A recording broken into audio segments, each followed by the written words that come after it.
Hello, everybody, and welcome back.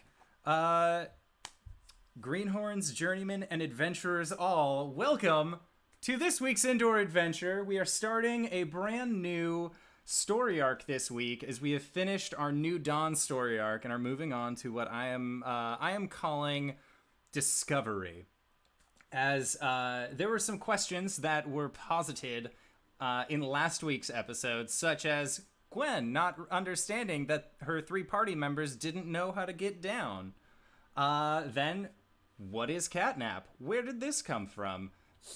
Who is Makoth and why does she want Blake Scales? All of these are very important questions to ask going into Discovery. So we are going to pick up where we left off last time, which is our four intrepid heroes making their way through the city streets of Shroudport, having completed their job for one award-winning arborist, Sten Fazeno.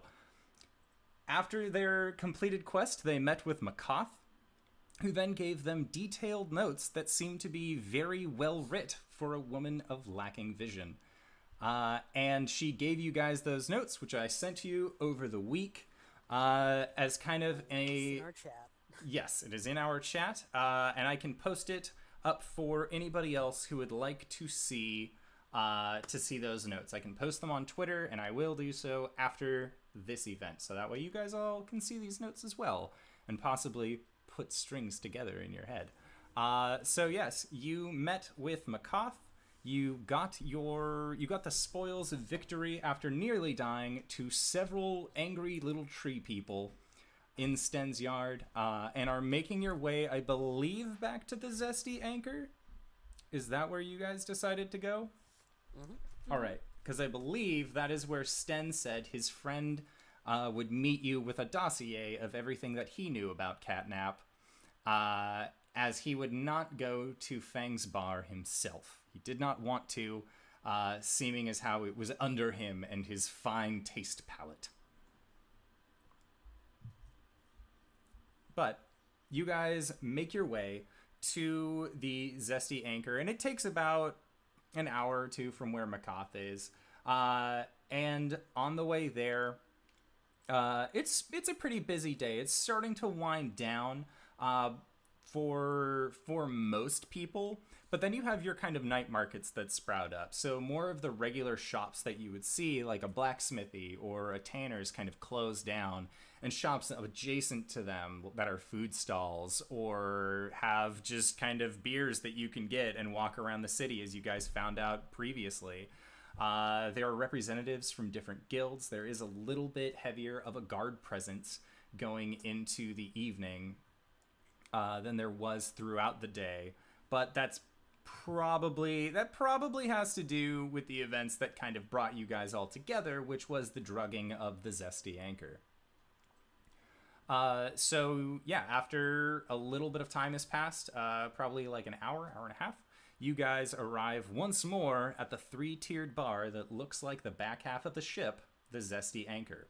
And inside you can see that Mirth is busy serving customers. It's not nearly as packed as it was the first night that you guys kind of all shared that experience together.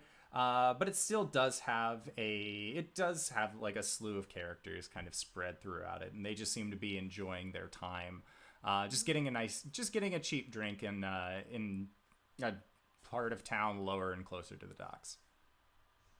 Okay. And about what time of day is this? This is early evening. By the time that you guys have walked all the way up, taken care of your business with Sten Fazeno, and then made your way back down. Who wants a beer? I know we just finished our walking beers, so now it's time for sitting beers. Is that how it works? Is that how it works? Yeah. You have your walking beers that you can drink while you're walking. Those are more like your IPAs, kind of you can drink a bunch of them without getting really messed up. And then you have your sitting beers, which are the darker beers like a porter or an ale. And those you can drink while sitting down, because once you stand up, that's when you feel them, and then you fall down. We have a sleeping beer as well. Oh, yeah. It's like mixed with bourbon, so... I thought it would be mixed with catnap. I mean, And if you want to use drugs to sleep, that's fine. Unless, I mean, we have some if you want to do that. No, I'm not gonna fine. judge you. No, thanks. Prefer not to. No, I'm good. Thank you. I'm just Free saying. sleeping, please. You said it, not me. So we're kind of off for the night, right? We're just waiting for stuff. I think so. Unless we want to start on our other contract. What was that one? Fishmen must pay. Right. It's underlined a couple of times, and I'll show you the contract. Oh. Right. Technically, we're not under contract for that one, but we absolutely have to do it. This poor man can't feed his family. We could just give him money to feed his family. No. We help people help themselves. If you give man money for fish, then he's just going to ask for more money for the fish. But if you teach a man to fish, I think I got lost in this prophecy. You feed him for a lifetime. Yeah, sure. Yes, we'll go with that. Gwen has turned and walked up. Okay. Gwen? Are you looking at the contract at all, or are you just kind of like? He handed it to me. I looked down at it, and I saw something about fish. I guessed that they gave me the gist of it, and I kind of was just like, okay, and I put it in my pocket. Okay, make a perception check. Okie dokie. Ooh, that's not bad. Oh gosh, perception. That's +2. That's 11. All right, so with your 11, in this quick cursory glance, because the quest description isn't several paragraphs of a neat detail, it's a very simple request. You're able to read over it pretty quickly, and it says, "Those damn fishmen nearly cost me my life, and they do it again. My son Earl and I would go fishing off the coast every summer, but when recently we have been attacked by creatures from the deep. They sank my boat twice, and are causing even more problems for all of the others in my similar profession. Those fishmen must pay," and pay is underlined several times. So killing things. Gwen is more interested, but there's nothing we can do about it right now, so she's gonna go get a sitting beer. Okay. All right. Hey, Fang. Hey, how's it going? It's nice to see you. I need a sitting beer, please. All right, you're probably gonna want the captain's lager if that's the case. Yeah. All right, I'll get you right up. He Thanks. turns around and he fills you up a tankard full of ale, or full of lager. Just, Your friends want any as well? Yeah, I mean, but you I'm for guys. 'em all. All right, you guys still got your drink tickets. I mean, they're not really tickets, but I'm kind of just letting you guys. That's you don't have to pay for right. much while you're Free here. beer. Free beer. I'll Sure, just have a water. Thanks. For me. For me. Hmm? and Mirth kind of shoots Fang a glance, and he's just like, You know, it was easier when we didn't care about profits so much and cared more about having a good time. All right. Right? So, when I hand you these beers, I'm gonna hand you some coin as well. You hand that coin right back. That way it looks like a transaction has occurred, but really, I mean, it's not like it's that much money to pay for a beer. I don't really mind. hey paying. man, you do you. I'm just saying, we have ways of making customers always pay their dues. and he says that and Yeah. kind of makes sure Mirth hears him, and she just sort of gives him some side eye and goes back to what she's doing. All right, I'll lay down some money. Okay. So yeah, you posit 15 silver, as that is the overall cost of the captain's lager. But that is enough. No, that's enough Oh, for damn. everybody. Yay, math. It's normally 5 silver per, but he's offering you a discount as well, since, I mean, you guys kind of saved him from being robbed, and he really appreciates that. All right, have you guys gotten a table? Yeah. Yeah. Okay, I'll set them down at the table. Oh, but I wanted water. That's all right. This is either just like water or for me, so whichever you choose. All right, look, I know that you guys, you haven't been on your own before, and you don't really know how this world works. So I'm gonna walk you through it real quick. All right, when you're going on adventures and shit, okay, you don't want to wear yourself out too fast. Like we just did a job, right? So maybe we take a day. We got paid already, so we take a day, and then we'll go back to the other one when we feel like it. Oh, okay. Cool? All right. I rather feel like doing it now, but we could wait. It's fine. It's fine. Blake? I'm fine with whatever. Gwen has found her leadership role. All right, first job, though, tonight. And I'm gonna take a look around the room. Are there any people that would be good companions for my friends?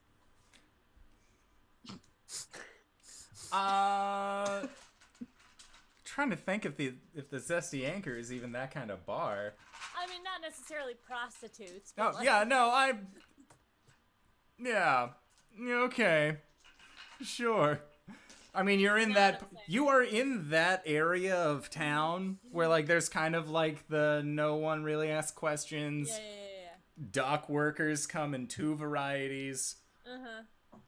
Yeah, so... Oh, Lord. Okay. Yeah, let's see, because there is a decent number of people there. What are you assuming these others are looking for in a companion?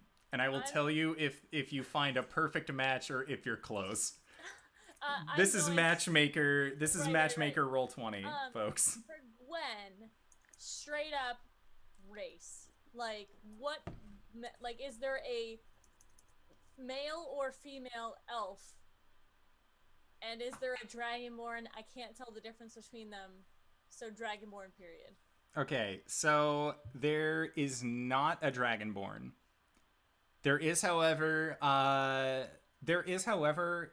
several elves and half-elves just kind of hanging around. But you don't spot any immediate dragonborn, I want to say. Maybe some will show up, but you're not really seeing any right now. Okay, I'm gonna scoot next to Caelum. Get right next to him. Alright. Hi. So, take a look around. There's a lot of nice looking ladies out there. Take your pick. I'll work my magic, figuratively, not like actual magic. And we could get you some experience. Worldly experience. Thank you for offering, but I'm not in the market currently for a purchase such as this. Probably You don't someone buy else 'em, will not take here. the offer, but I am good. Thank you. What? Do you have a lady friend back home or a man friend? Sorry, I don't mean to be like. No, I'm just not interested currently. It's just a little lot to take in. Are you like a eunuch or something? What? No, what? I mean, I know you're a man of God, but even paladins and clerics, they have some fun every once in a while. You need to let loose, Clear out I'm the fine. webs. I have not fornicated with any arachnids, but thank you for the offer. I'm fine. Are you sure? I'm a great wingman. Seriously. Wait, if I'll rain check. Okay. I'll take you up on it, though. The next bar we're in, I will ask you to help me bang someone, I guess. Sweet. Is that how it works? Yep, alright. And I give him, my knucks. I just, soft knucks back. Yeah.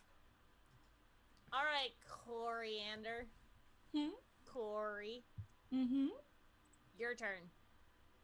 What? You're new to this world, so I know in the Feywild they're all freewheely and lovey-dovey, right? Oh, well, Yeah. I mean, it depends on who you ask. Yeah. So, if you're interested in anyone, I am offering my services as a wingman woman to help you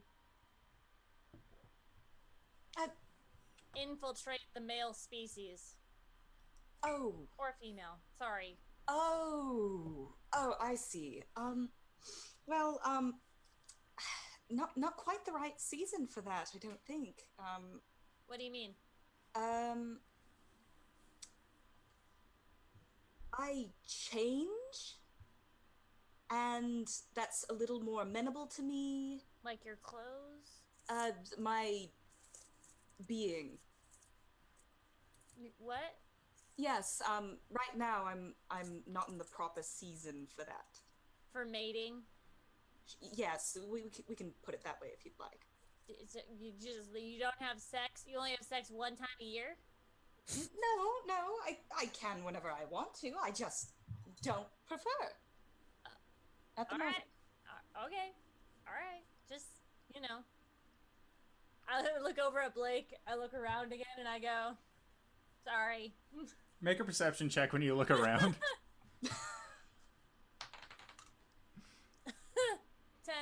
10. You see that there is a very large red dragonborn. Like across the room? Across the room. It's kind of dark. You already said you don't really care. Yeah. And you don't really have the best picture going on. You're pretty sure it's a red dragonborn. Right. Okay, cool. I'm gonna drink some of my beer, put it down, get down off the chair, scoot over to the other side of the table where Blake is, and I'm gonna, like, kind of get up next to him and be like, hey. Look over there. Do you see it? Do you No. see her? Stop. What? No. Yeah. Stop. Do you know how rare it is to see a dragonborn in here? I do. You gotta seize the opportunity, bruh. You're a hunter, right? Hunt.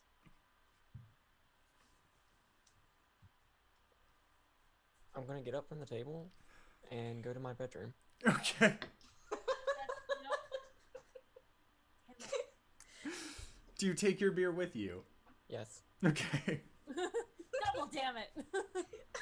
I'll slide my beer in front of Gwen and go, well, you know, you tried. You did, man. Does he, like, talk ever? Yes, if you're listening.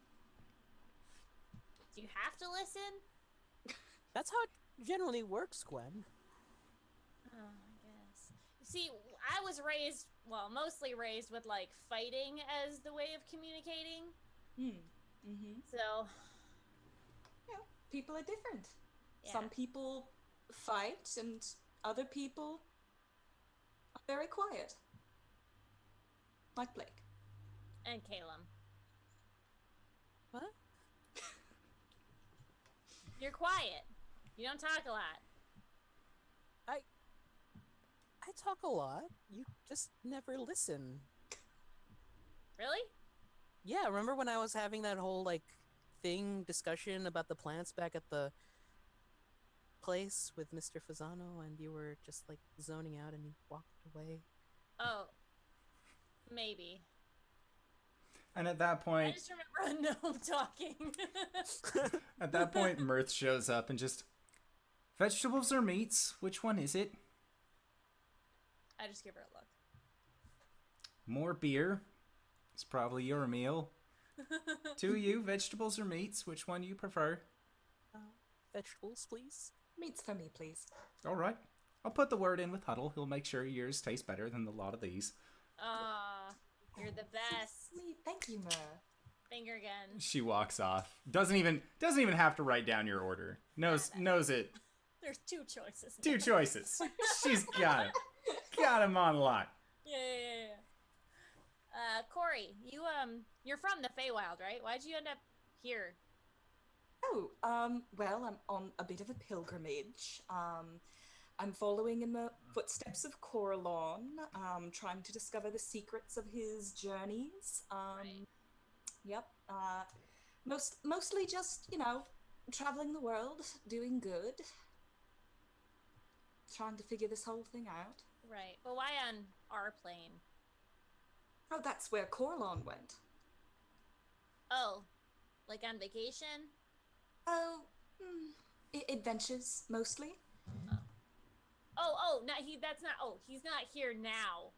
He's It's up in the air as where he is at any given moment.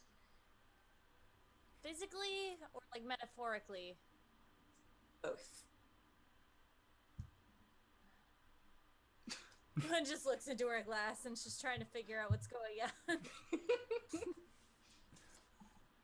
Not gonna find the answers there. Well, technically You'd be speaking, surprised. alcohol is a solution, so Oh. That's a double meaning. Mm-hmm. And we can't have That's one a boy smart doing trick. science without talking about the other. Blake, what are you doing now that you have found yourself alone in your room, no longer involved in the conversations going on downstairs? I am finishing my drink and meditating over what someone could do with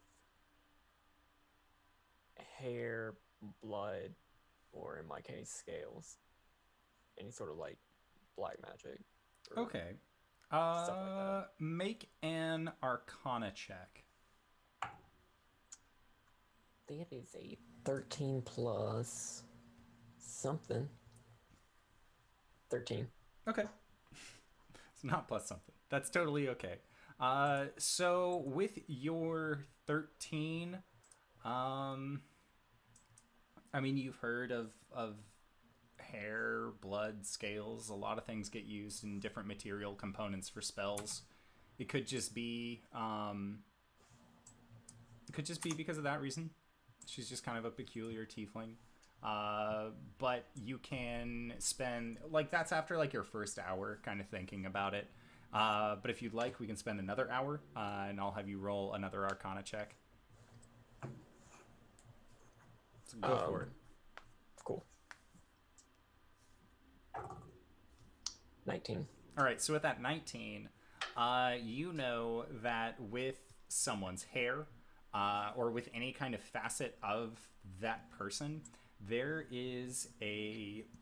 are a lot of different magical effects that you could do using a part of somebody.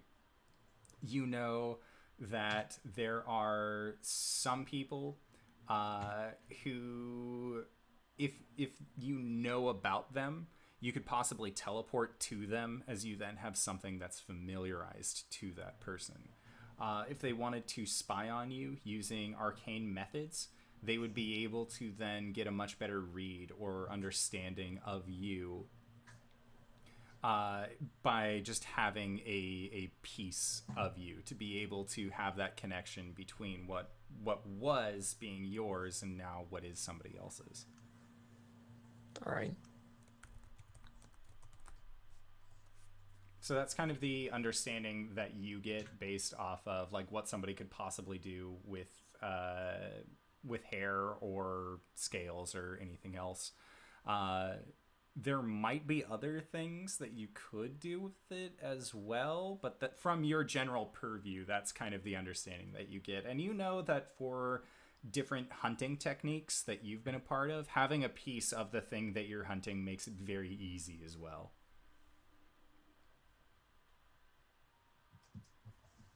All right. So it's not really the best realization. Like, it's not one of those, like, they could send me flowers. That'd be cool.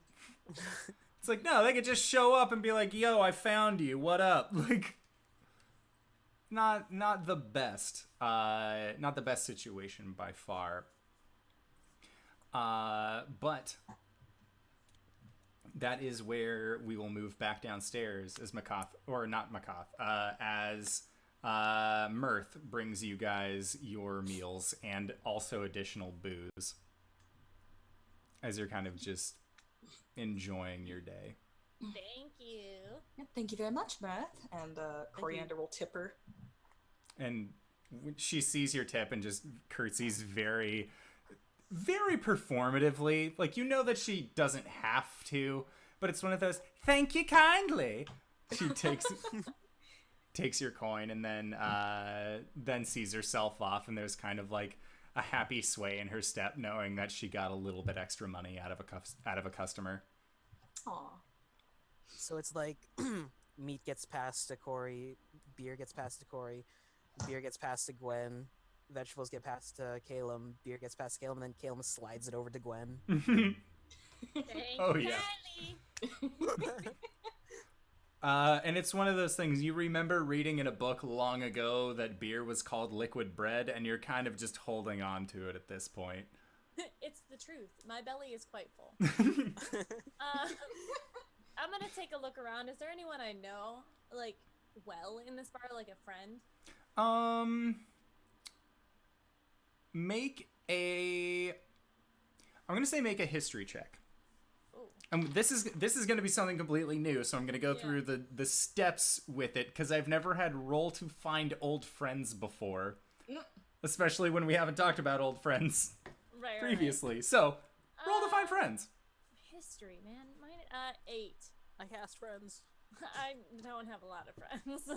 So, I have a lot of Goliath friends. Yeah, and that's kind of the thing, is that it's like being at a job that you don't necessarily enjoy. Like, you don't put forth the effort to befriend a multitude of people because you know, what's the point?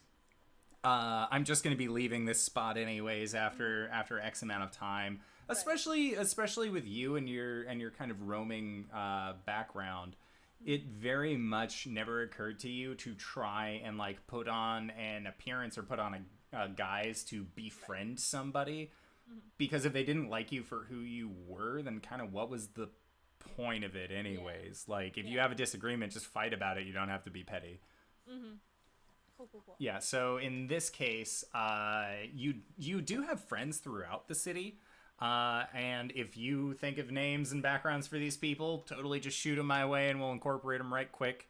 Or chat, if you want to tweet out about the show or comment who you think a friend Gwen could have, please do so. Give this poor girl a friend. YouTube. Guys, come on. YouTube comments, same thing. Just leave a name. Leave a fantasy name and background in the comments. That's Gwen's backstory, baby. We're doing it live. Wow. Still alive. Okay. So yeah, you know that you have friends in the city, but none of them frequent this bar particularly. Okay. Or at least if they do, they're not here tonight. Right. I guess I'm trying to be good, so I'm not gonna start a fight. But I really want to start a fight. So I'm just gonna like be really focused on my beers. So if you guys want to talk amongst yourself, that's fine. I might interject, but I'm just like really trying to like contain my tiny rage. Make a perception check as you maintain tiny rage. Oh, that's a dirty 20. Nice. Yeah. I can stay here. Yay. So, looking around, you can see that the red dragonborn from before is also getting into his cups. There is another half-orc who also seems to be drinking kind of a bit. And then there's just this really loud and obnoxious human who just seems to be drinking with a bunch of friends. And they all kind of look like they would be bards of some variety. Yeah. Okay. Yeah, so they're just laughing and being boisterous and probably a little too loud even for a voluminous bar setting. Okay. Look, bards. You know, I was a bard in a previous life. Huh. I could tell that's going over really well. I'm going to lock eyes with either the half-orc or the dragonborn when they're I'm going to try to when they're taking a sip and just like a challenge, like just keep drinking and see.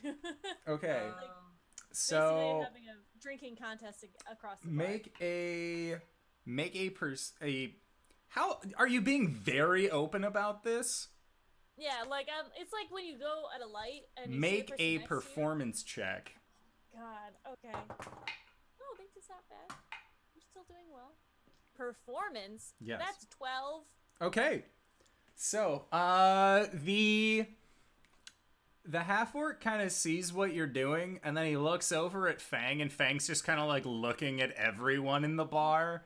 Like, always just, like, My bar was just drugged, not again. and, like, he's just trying to make sure. And so the half-orc is like, like, he, like, you lock eyes with him, and him just, He like, gets it, but he doesn't like, want he, to. like, he maintains eye contact with you to a point, and then sets his mug down and just, like, puts his hand up, like, no thanks. And his friends are just like they didn't notice what was going on. So they're like, why do you put your hand up? I don't understand. And then the red dragonborn, though, he locks eyes with you, and you see while he's drinking just the, like, just the nod, like, points at you, gives a thumbs up, and then does this, like, Oh, bring it on! oh yeah, no, he's Gonna keep the beers coming. okay. I already have 4. So make a Constitution check at this new beer that is being handed out to you. Yeah, this is not an IPA. This is gonna be bad.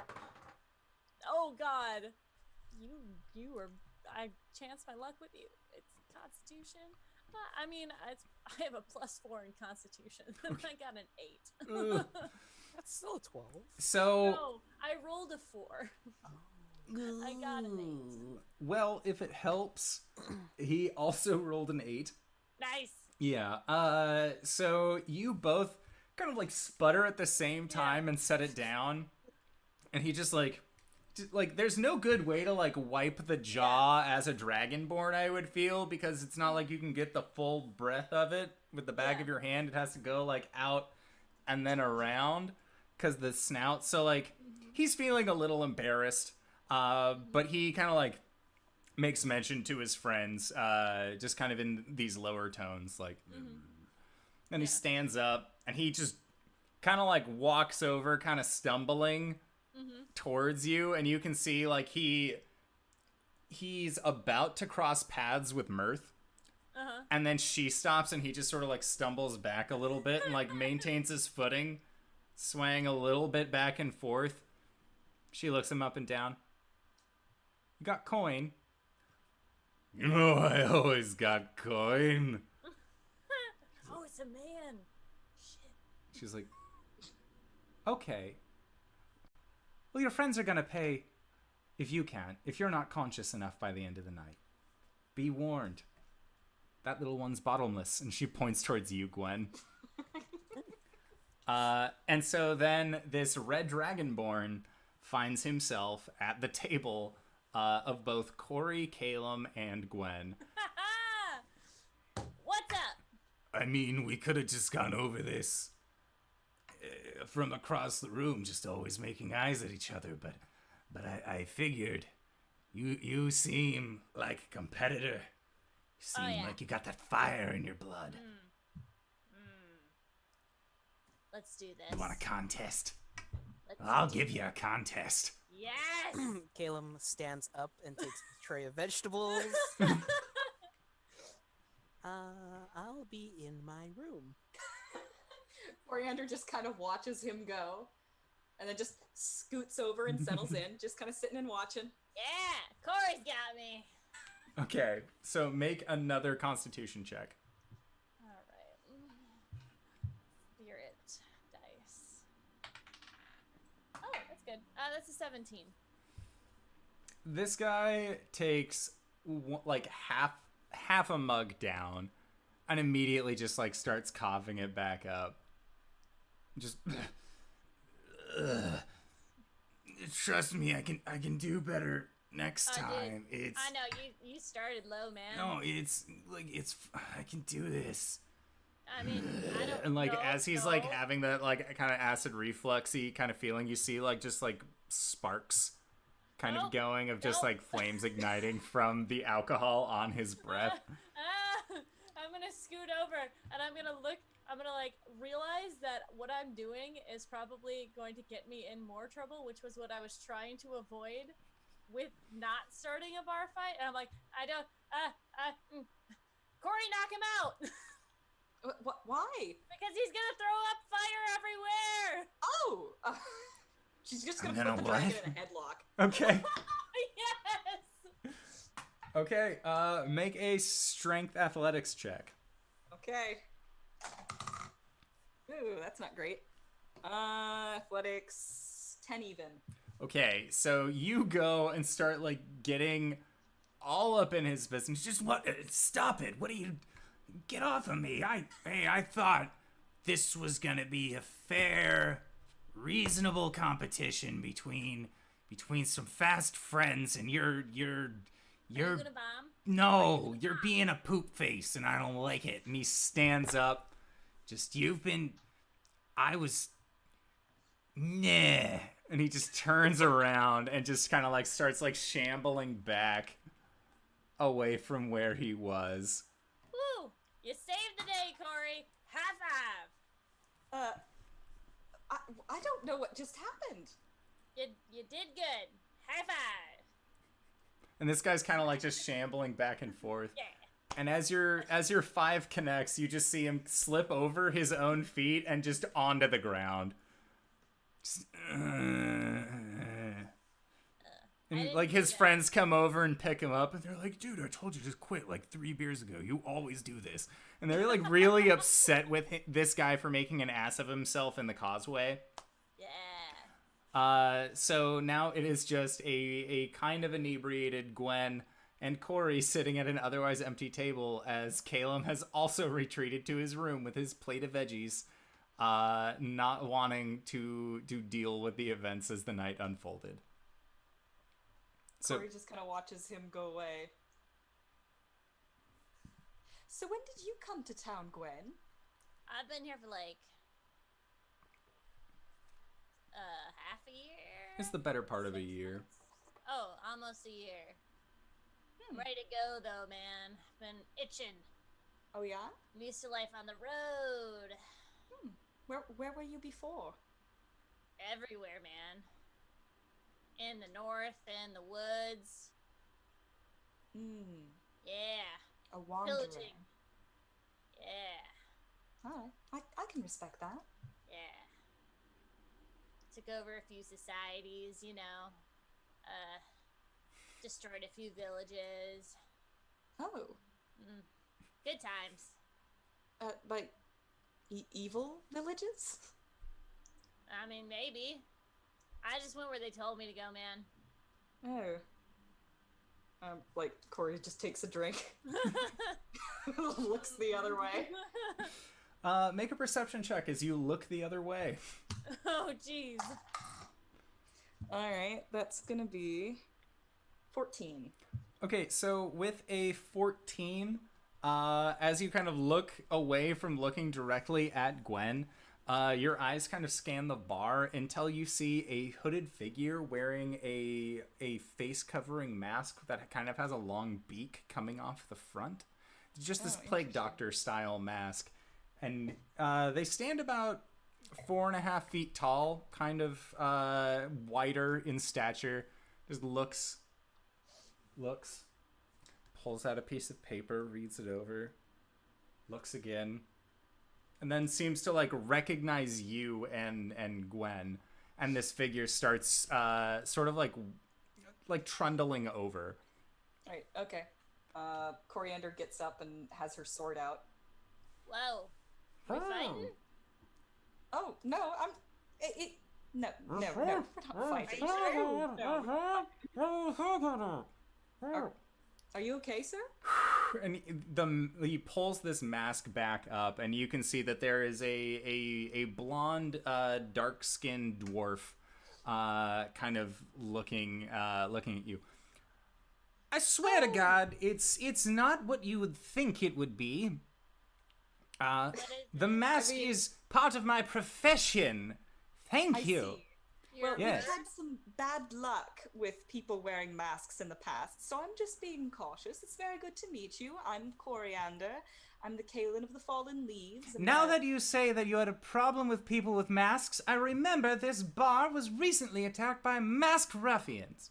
Right, not the best idea walking into this bar wearing a mask. No, Also, this but is my Gwen. work gets ahead of me. For the most part. Yes, you with the hand up. She introduced me. I was just saying hi. Oh! Who is this? Raising my hand. I'm sorry. I was busy just taking in some deep breaths of the surrounding area. Have I not introduced myself? I am Hazir. It's nice to meet you. Who's here? Hurrah! Yes, nice to meet you as well. Yes. Now, What's up? well, I was told to deliver a dossier of sorts. Is that correct? Did you help dear old Sten? Yes, we did. Oh, that Oh, we were expecting that. Yes. No, I've brought it because I like the captain's lager. It's a nice drink It's good. to have here. Well, I would take credit for it, but it is simply not my joke. But The captain's lager. It's a good one. yeah, it's great. It's a good joke. I would assume that is why Fang made it as such. Is it a joke? I don't know. I don't normally hang out in this part of town, but I know that Fang likes it when people laugh at his jokes. Oh, So, ha! Yes, that's the spirit right there. You've got it and done it. Yeah. All right. You have step Ha! in for me. Yes. I believe it's roughly 3 pages. Here, and he pulls one from the other side of his robe. Here. You're like a magician, man. I am an alchemist, madam, not a magician. My experiments have scientific basis to them. Okay. Excellent. Thank you very much, Vizier. Is there anything else that you need? No, I'm good, actually. I just, I was told to come to this neck of woods. As we all know how Sten can get around, well, dear Fang, he's a sweet boy. He doesn't have it all up here. I'm afraid adventuring went a little too far at some points, but we all hit our heads. Are So, you gonna have a drink? what? Oh, maybe. It depends. Are you buying? And he kind of like sidles up to you and puts his hand up, and he just still has like this large face mask of what looks like a bird of sorts just like popped up on his head, and you can see he has like the goggle indentation still in his face. Are you buying? I'm gonna take off. I'm gonna like slowly move the mask in a non-threatening way and like take it off his head and be like, yeah, as long as you keep that like below the table.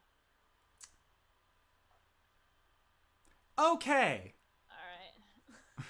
And we're keeping the volume down. All right. Oh, this is my inside voice. Oh, good. Perfect. Oh, good. Ale.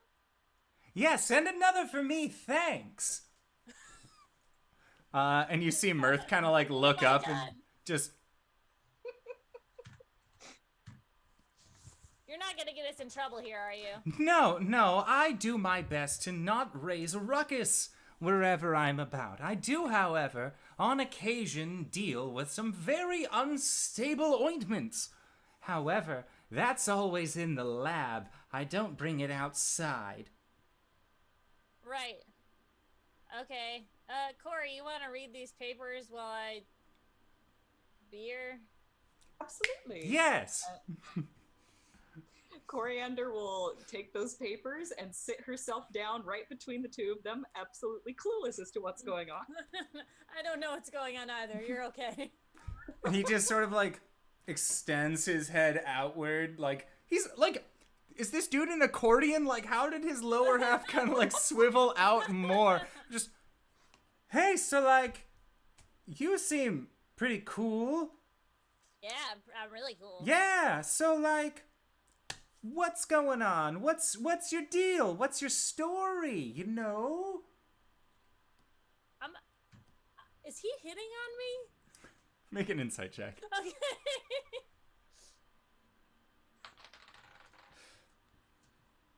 I think it's +2 in...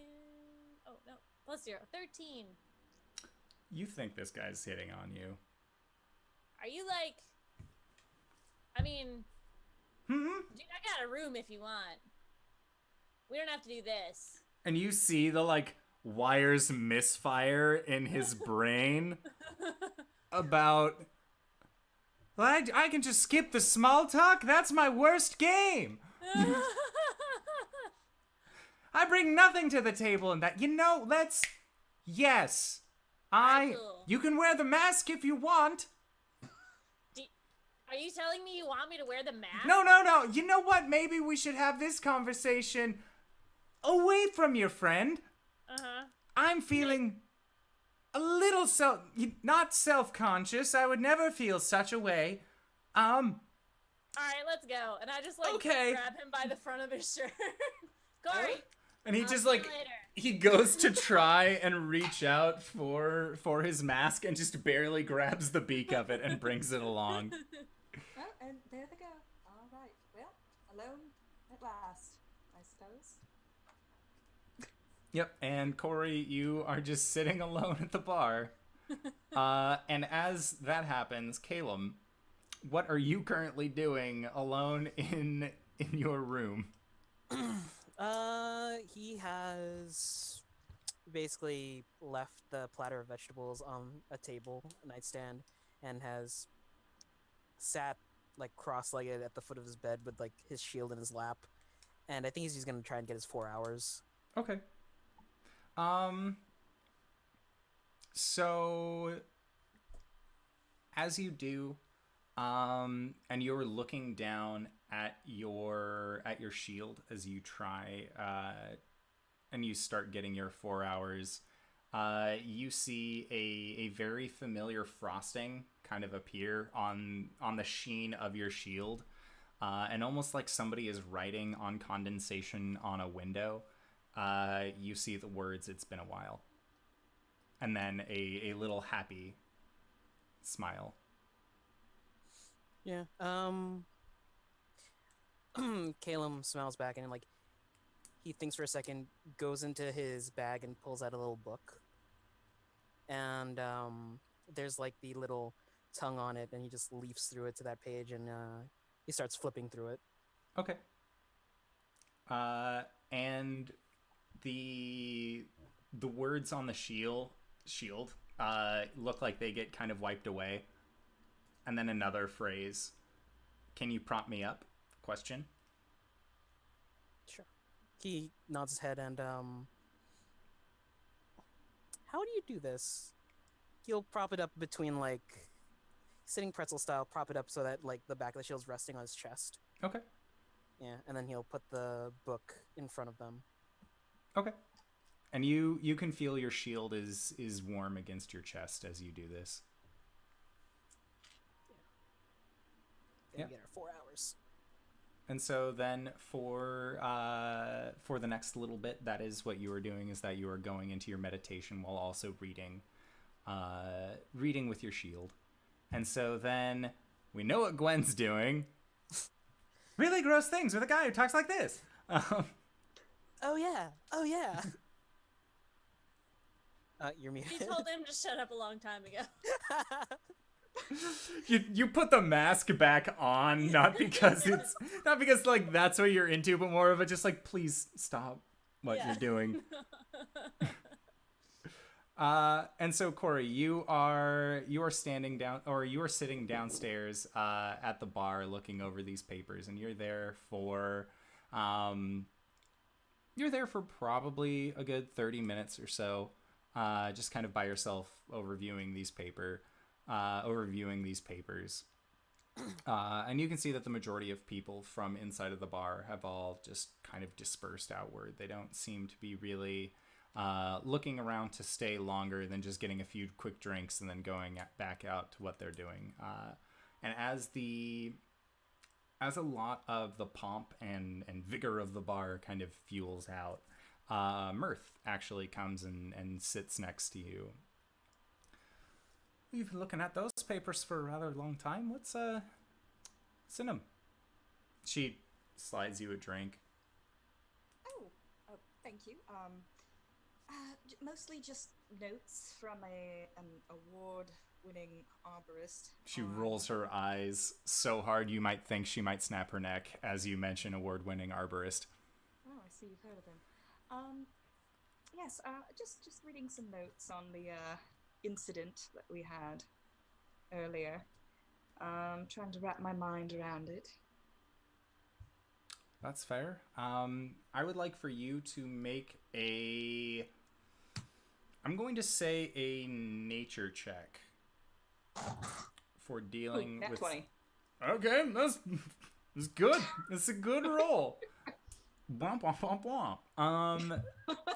So your 20. Looking through these notes, Sten is a lot more precise in his notations than Makoth was. Whereas Makoth had certain questions about like what time of year do apricots bloom and that kind of thing, or like are they harvestable. You can see that Sten has kind of gone the extra mile with this one as well. As one of the pieces of paper is a receipt for his shipping label from the fertilizer that he purchased and had imported down. As you guys had made mention to him that you were curious about the fertilizer. And he also includes notes that kind of go into detail about the general area that the specific kind, like the specific genus of catnap was bloomed in. And you know that would be to the northeastern, or the northwestern, big difference, northwestern of your continental region, which doesn't actually mean a whole lot to you. Mostly because you haven't been here on the plane for very long, so you don't have a very good idea of different land masses and structures and markers that he would be referring to. But written down is from the northern inner lakes as the location of where this catnap would have come from. As he seemed to have a much better understanding from his research about the exact location of it other than just north. As for the apricot flavor that was present in the Stone Drop Ale, his and Makoth's notes are very similar in that this came from the northern region that isn't necessarily part of the High Plains, but is more the northern region in the mountainous areas, as that is where apricots typically grow rather than fields. Gotcha. So Coriander kind of like flips through these notes. She's probably like read it through like 5 times by now, and really they're starting to bore her. She just kind of tosses them on the table, and she's just like, "Say, I thought I heard somewhere that you were related to Makoth." Well, I am indeed. She's my cousin. She's always been good to me, you know. I do have a lot of cousins. Comes from the whole part of a bloodline sort of thing. But for the most part, it's never really done me wrong too much. When I first came to this city, she offered me a place to stay, and have you been to her shop? Mm-hmm. Not exactly the place that you want to sleep overnight. I wasn't really one for me. So as soon as I could make enough money to move out, I got myself a place, found a different job. This one, very obviously, and he's kind of a softie, so he lets me run it almost as much as I see fit. He puts his foot down a fair bit, but it's usually agreeable. It's usually when I know I'm pushing a little bit of a boundary. I mean, but what can you tell me about her? What do you want to know? I mean... Well, she seemed pleasant enough to me. I seemed to notice that my friends were a bit put off by her. She tends to have that reaction from people, for the most part. I think it's because of the blindness, to be honest. Most people don't know how to interact with somebody who doesn't have all their senses about them. But she's kind. She's fair. She puts in the work to She seems be. to get along just fine. No, she does fine. Thankfully, little Scruff is always more than happy to help out. He seems to really owe her a debt. He's been there since before I could come, or since before I came over. She wanted my dragonborn friend, Blake's scales. Do you have any reason or any idea the reasoning behind that? If you're looking for a reason, that's beyond me. I mean, just because we're related doesn't mean we have the same thought process on lots of things. Certainly not. Certainly. I like to wear nice, fancy clothes. I like to work in a bar. I like to be able to meet lots of new people. And McCarth is the kind of person who likes to take fingernail clippings from homeless folk. Oh. She just is kind of like that. Yeah, far be it from me to assume that just because you're related to someone that you'd be similar in nature. It's a good thing. I was just curious, I suppose. No, that's understandable.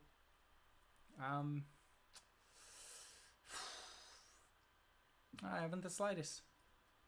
Alright. It was worth asking, I suppose. Why, if you really want to know, you could probably just ask her. She's pretty forthwith with a lot of information that she has. Huh. That's fair enough. I don't know, it seemed rude at the time. It's understandable. You're right. I think she would be fine with that. At least I would hope so. Now, do you want anything else? Oh no, I think I'll just stay here again. Well, you have a room upstairs if you're looking for a fancy bed. Oh, it's all right. I rather prefer to sit. It's understandable. I'll go get you another beer. Don't worry. She walks off. Thank you. Yep. She's gonna get out her, since the room is pretty much empty, she's gonna get out her little lantern with the canary inside and get ready to trance. Okay. Now, here is a very good question for one Gwen. After the biz is done, do you kick this guy out or do you let him sleep over? Oh no, 100% he's gone. Okay. It's kind of like once the deed is done, roll out of bed. That was great, and then I grab his stuff, hand it to him, and push him out the door. Totally fair. So yeah. I mean, it might not have been great. I don't know.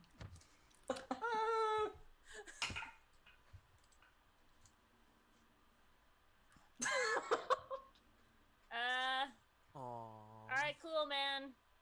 Nice to meet you. Here are your pants. So you'll contact me, right? I have access to sending if you want. What are you doing next week? And you just kind of shut the door and then sit up against it, fall down and just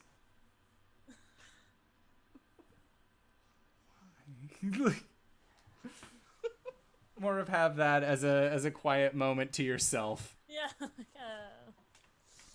And then I'm gonna go to bed. Okay. So yeah, you go to sleep. Blake, what are you doing after you've kind of figured out more about what Makath could be doing with your scale?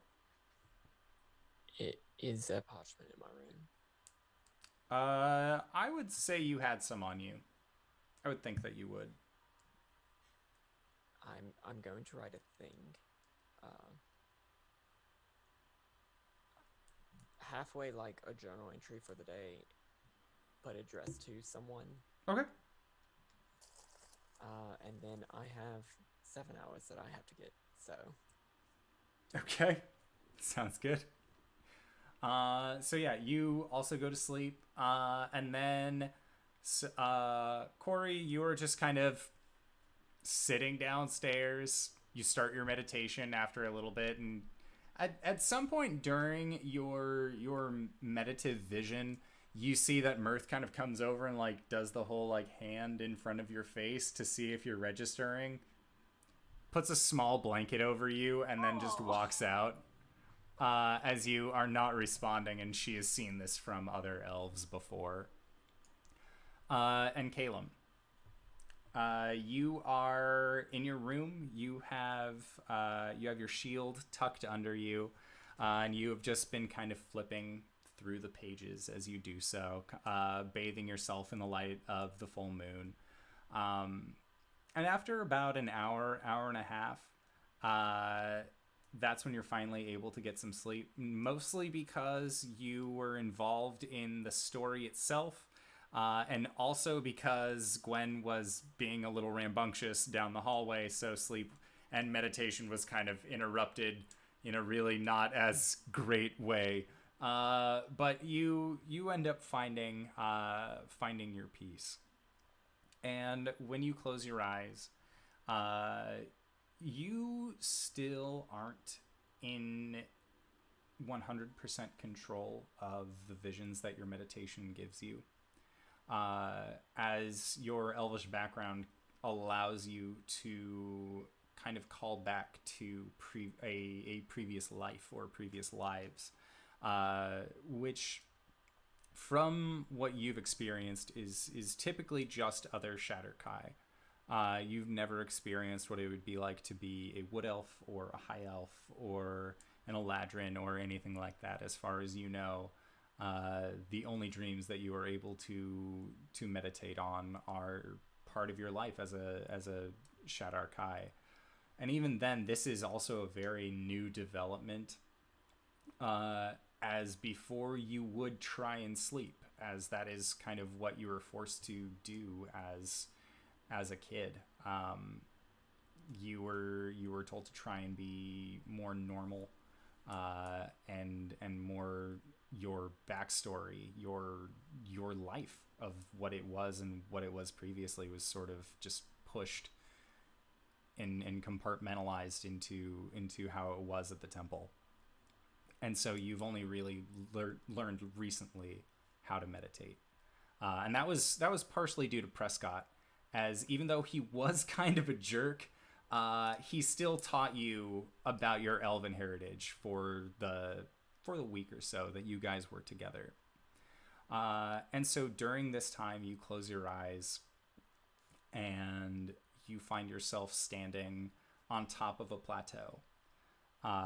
You look up and you don't see any clouds in the sky. It's just completely rich and full of stars. You don't hear any ocean crashing. You don't hear any wind rushing over it, or anything like that. You hear crickets off in the background, and you get the sense that you aren't necessarily dreaming. You aren't necessarily focusing on a past life, but you're focusing on your own, which is weird because you've never been to this plateau. You've never experienced this feeling, but you can still feel yourself there.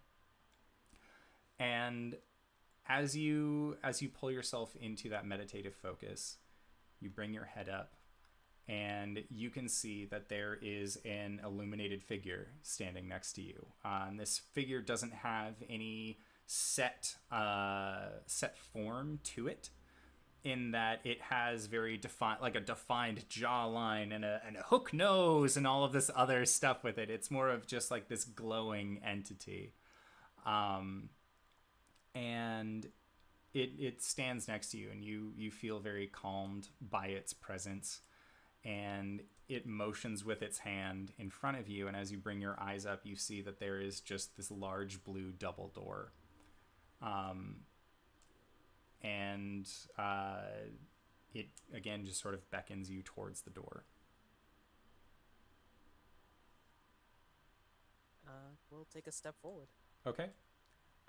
So you begin making several steps forward, and as you do, it seems like for every one step forward that you take, the door is also taking a step forward, so your distance is just being covered twice as quickly as you would think. And looking behind you, you can see where there is just a trail of feathers behind you, just these deep black feathers, almost as black as your hair, and that's all that you can really, that's all that you're really getting from that. Like, you've had other dreams and meditations where you've been followed by feathers before, but this isn't really much different. And when you get to this set of double doors, you see that there is what looks like a handprint and then a missing key. And reaching into your bag, almost instinctively, you pull out what looks like 5 different fingers on a necklace, and then a key. And you put the fingers that were on the necklace into the handprint, and you turn the key, and it opens up in front of you, and you can just see that there is just shelves of books as far as your eye can see, and it kind of fills your vision, and the room swallows you. Rather than you having to step into it, it seems as if this library is allowing you to enter into it. And I'd like for you to make a perception check. Oh boy.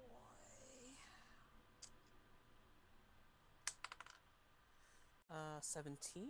Okay. 19, sorry. So with your 19, you take several steps forward, and your vision again is just completely encapsulated by these books and these various tomes, and they look, some look new, some look old, some look worn, others look like they weren't put on the right way, that their binding wasn't necessarily put on right, but it still sets in a way that is comfortable. And as you get to the middle of this room, you just kind of spinning look around until your eyes focus on the ceiling above you. And on this ceiling, you can see that there is the outline of 6 individual stars, and then 2 eyes that just sort of blink open and look down at you. And you feel this wave of warmth wash over you, and then you wake up from your meditation.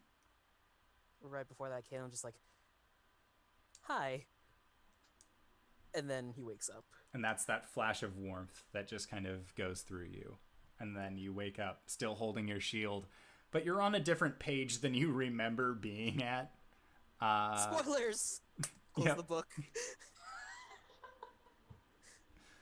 Yeah, so you quickly close up the book with its spoilers, and you set your bookmark, the appropriate bookmark, into the tome that you're reading.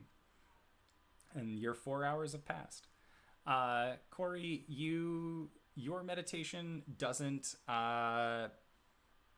it's still more dealing with kind of happier events of your past.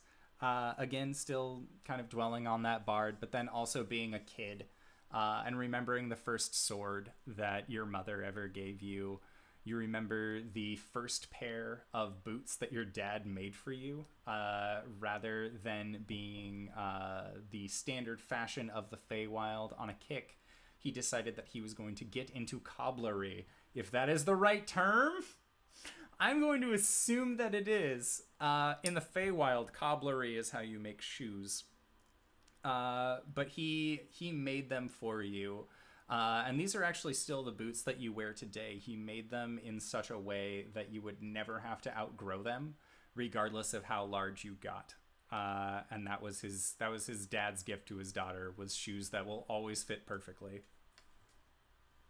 And you're kind of just reminiscing on that time, as looking at the canary in the actual in the lamp, that does remind you of your dad, and you kind of use that as a focus to remember those good times that you had as a kid. Very nice. Yes.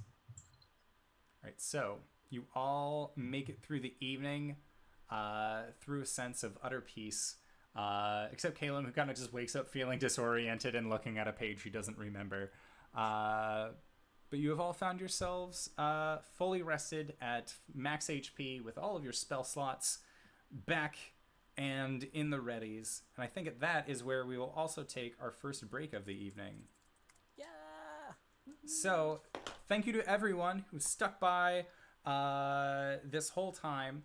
It really does mean a lot. We're very close to 100 followers on Twitch. We're at 90, which is good, I would assume.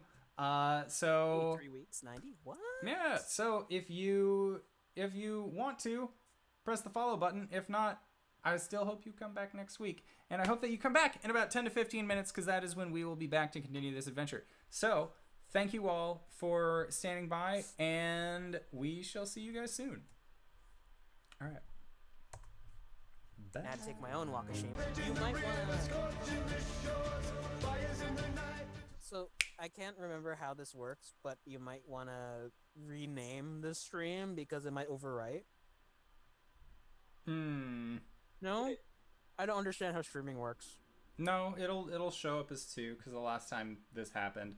So hello everybody, welcome back to part 2 of the stream. In a way, this makes sense for viewing purposes. So it was totally intentional that I would accidentally end the stream and then start it back up again at the break, because I'm a smarty man.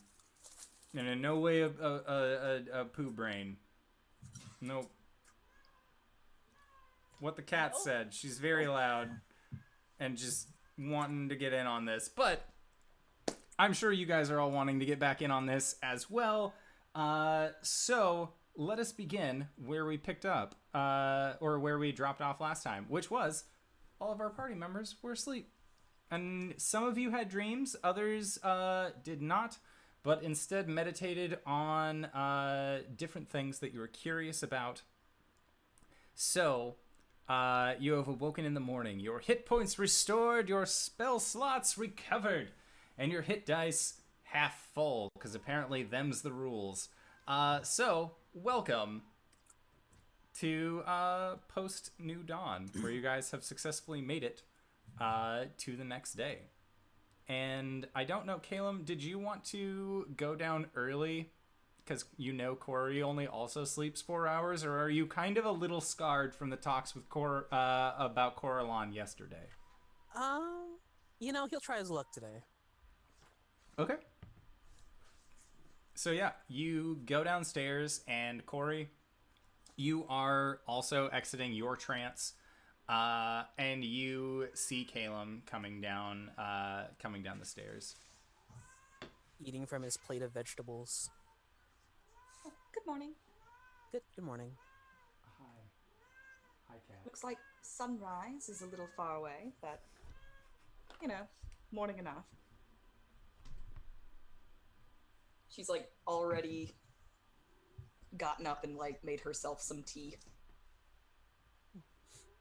He'll sit across from her, like, just quietly thunk the plate of vegetables, and then sit down. This is the same plate of veggies from last night.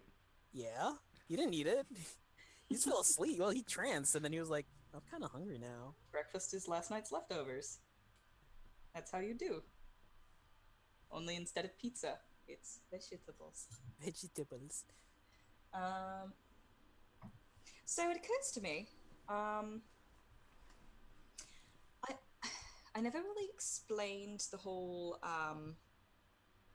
cultural significance of young fae like us sharing our trances with one another.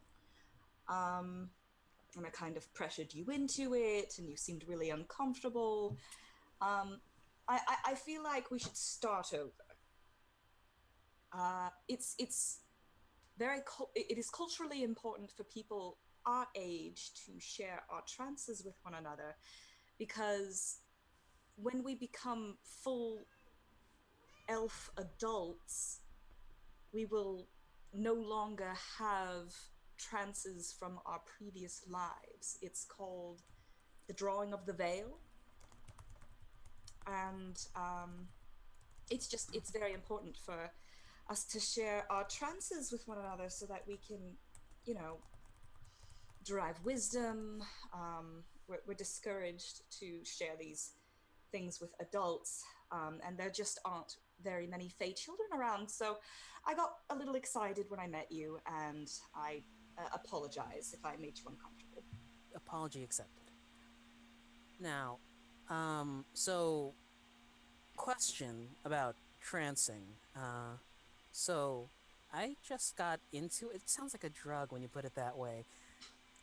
My upbringings have been less than stellar, and well, I've been just taught how to do the trance thing, and it's kind of weird because I can't remember anything about my past lives.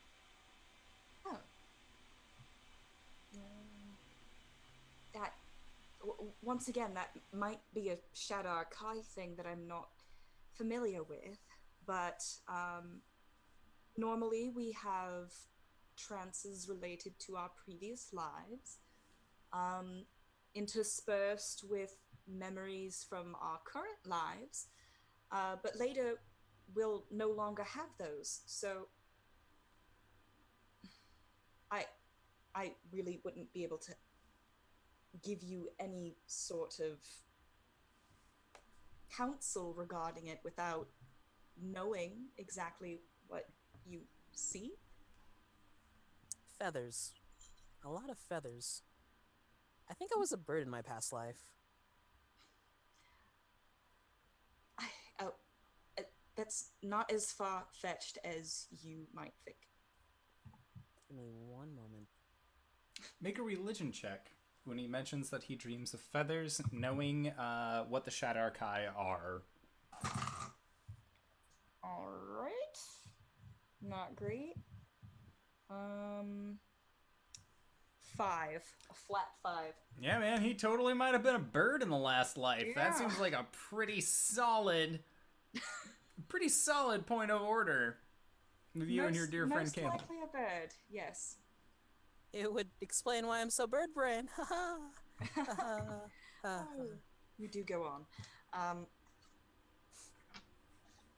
Well, do you mind hearing about my trance last night? He settles down. Sure, go for it. All right. It seems that my previous life, who was a bard, it seems that he lived to be pretty old, as I saw him interacting with some of his great-great-grandchildren last night. He was playing a song for them. I can never actually remember any of his songs, and it's frustrating me to no end. Almost every night I hear a song, and I can't remember it. Well, do you remember your past life's name? Maybe you could look it up? Oh, hadn't considered that. Next time I'll try and find out what his name was. Would you like some tea? Sure. Alright, Carrot stick? Carrot stick? Oh, no, thank you, I'm fine. She'll share tea with him until everybody else comes back. Yeah, and it's one of those things where, like, there isn't really, again, so much of a night person as Fang just sort of, like, sits on a chair downstairs and hopes nobody comes in for him to be bothered by. But you guys aren't being loud and rambunctious or anything like that this morning, so he ends up getting his full 8 hours as well. And you get tea, and then you see light start kind of coming in from outside. It seems very faint because of the heavy cover that the squeeze offers for this part of the town, but there still is a little bit of natural light that comes in. And you can see Huddle kind of comes out from the back of the kitchen and waves at the two of you, and then he adds a little bit more oil to each of the lamps that are inside of the tavern, so that way they can continue burning through the day, as there just isn't enough natural light for this place to get much of anything. It's very this bar is very much one of those. You're pretty sure it's like it's between 11 a.m. and 11 p.m. at all times of day. Like there is no real distinction about time differential. But so Huddle does his mid-morning preparations, and you can smell breakfast getting made. And he brings out a tray of bacon as well, as was customary yesterday, as well as fresh vegetables for Caelum and more assorted meats for Cori. And Gwen and Blake, that is what you guys wake up to, is breakfast being served downstairs. As the faint smells of both freshly made meats and coffee are kind of entering into your nostrils. Cool. As I come downstairs and like meet up with everyone, I'm just gonna say, yeah, sorry if it was kind of loud last night. Honestly, that wasn't even me. Yeah, I didn't know you were religious, Gwen. Something about missionary? Or missionaries? So when a man and a woman Blake! together... Hi! Good morning. Hi.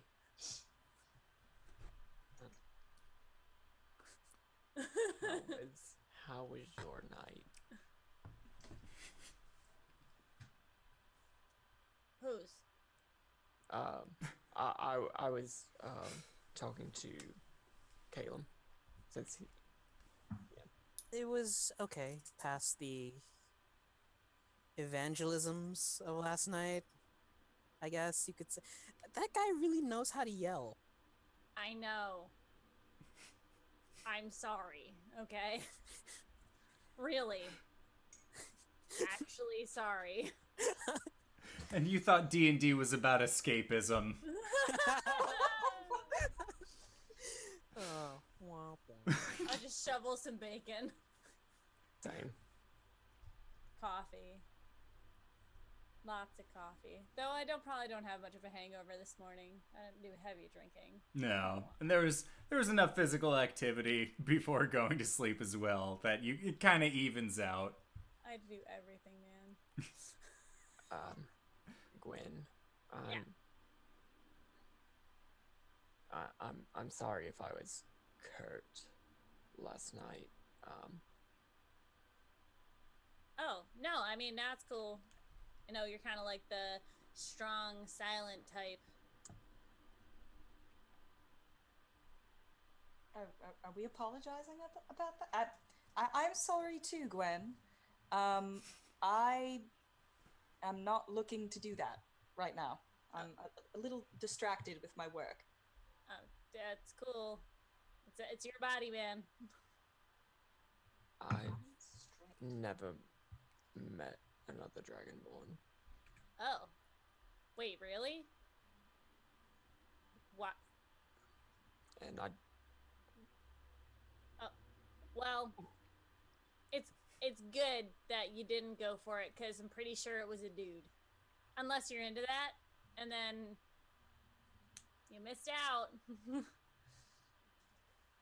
So yeah, so like, what do you mean you never... Why? What? Didn't you have like a clan and stuff? Don't they have clans? Tribes? I think so. But not you? Just came into existence. Do I you mean, have I'm eggs? sure not. Do you lay eggs? Where do you come from, Blake? Do I lay eggs? Okay. Well, I don't lay Okay, eggs. side of order. Yeah. You don't lay eggs. Not getting into that part of this Can I make a fantasy nature setting. check? As much as the first hour and a half would lead you to believe. No. So Dragonborn do come from eggs. As far as you know, you were also egg baby. That makes sense as far as much as you were told. Yeah.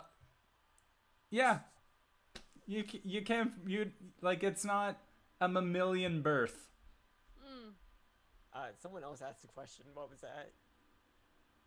Oh, LB and I were joking and saying, can we make nature checks? Yeah, you guys can also make nature checks if you want to. You know, I will pass on this knowledge check. Thank you. I'm better off not knowing as a player. No, I meant someone else asked Blake a question.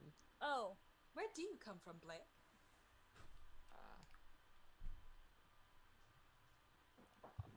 Not sure. Not sure. I mean, well, like, I met you on the road after I manifested from the Feywild. Right. Where were you before that? With my order. With your order. All right. That's something, at least. that doesn't are mean your- anything. Who are they? I mean, who are your order? Where are they from? Is it like a tribe? Sort of, I guess. A bunch of humans. Oh. Boring. One non-human. What was that? Honestly, There I was don't two think I've actually ever non-humans, met a human. including yourself. But So, a bunch of humans. yeah, bunch of humans. They taught you how to fight and stuff? Yeah. Did they give you your name? Yep. Did they make you feel oppressed? Very What? long drink of coffee. All right, you don't have to say anything. Just nod if yes. Do we need to go kill them? Oh, okay. I just, thought I'd put it out there. That's an option. What's an option? Killing his whole family. Okay, coming back into this conversation. I'm sorry, I had left. You were thinking about your meditation for like a hot minute. Whose family are we killing? What? No one's ain't family. We're not killing anyone. No. Although we might- When? We're not killing anyone. Although we might be killing a family of fishmen today. Well, Why can't we talk to the fishermen? We could do that too. we can try. The fishmen or the fishermen? Or The the fish fishmen. people? We don't assume. Let's Assuming we're not killing the fishmen. all right. Just Who's making on sure. first? I just don't want to go in there like guns blazing, just murdering the wrong people. So What's a that gun? has happened before, Right. Okay, we'll make sure we're all on the same page here. right? We'll go and we'll talk to the fishermen, and then we'll talk to the fishmen, Right, fish people, right. and if they don't want to talk, then we can commence with the killing. Are we all on the same page here? All right. If How the long? fishermen don't want to talk, we kill them. No, All right, I'm Alright. confused but maybe. now. Someone just give me a signal when I'm supposed to start hitting things. All right, we need like a code word. How about whenever I light my crossbow on fire? That's when you hurt things. Solid That's- cue. That's Solid pretty cue. good. Fine. actually. I'm okay with this. I was gonna go with Rosebud, but yeah, fine. Why? I don't know. It just seemed practical. Rosebud was the sled. I feel like I'm getting. I thought you avoided your spoilers. No! Oh my gosh. Anyway, You so got we're going. What, we have to go to the docks or something? I mean, you have the contract. Yeah, Blake had given you the contract the night previously. Oh my. Oh yeah. It's not in the pocket you put it in. Shit. I have a coat with 100 pockets, guys.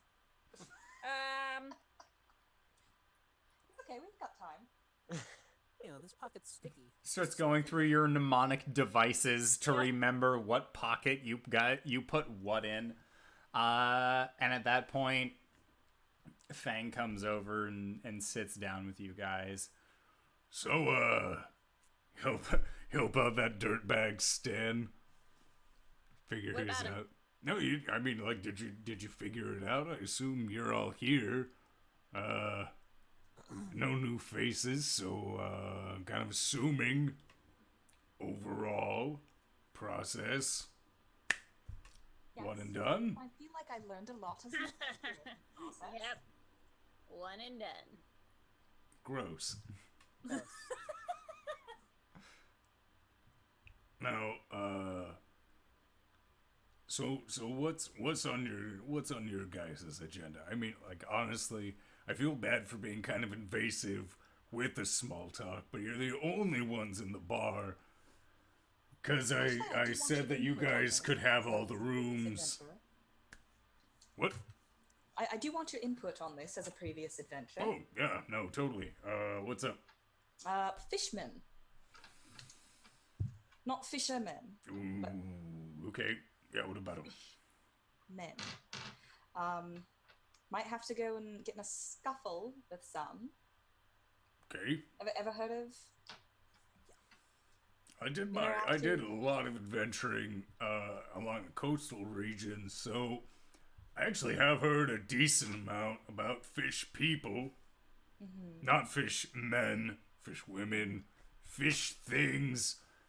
More than fish than person. There's a lot of varieties in the ocean. Look, it's a breeding ground for whatever the fuck just goes on in there. I don't ask questions, I just stopped it. There's plenty of fish in the sea. Thank you, yes. He has the right idea about this general thing. Now, what is it? You guys took quests off the board, right? Alright, what is it? Fishmen must pay? Is that what's been underlined a bunch? Yeah. Oh, yeah, okay. Now, I put that one up. I put that one up a while ago. Aha! Oh. No. You see that one is a late bill payment that you forgot about until just now. Oh. Good. Not the direction I was going, but that's fine. Yeah. Ooh. If you can't hear her, my cat is being very ornery. Yes. What is it? What is a cat? Hey. Hey, you nerd. I love you too. Anywhooms. So, So yeah, you guys are, fishmen must pay, Carrie. Probably not merfolk. They seem pretty nice.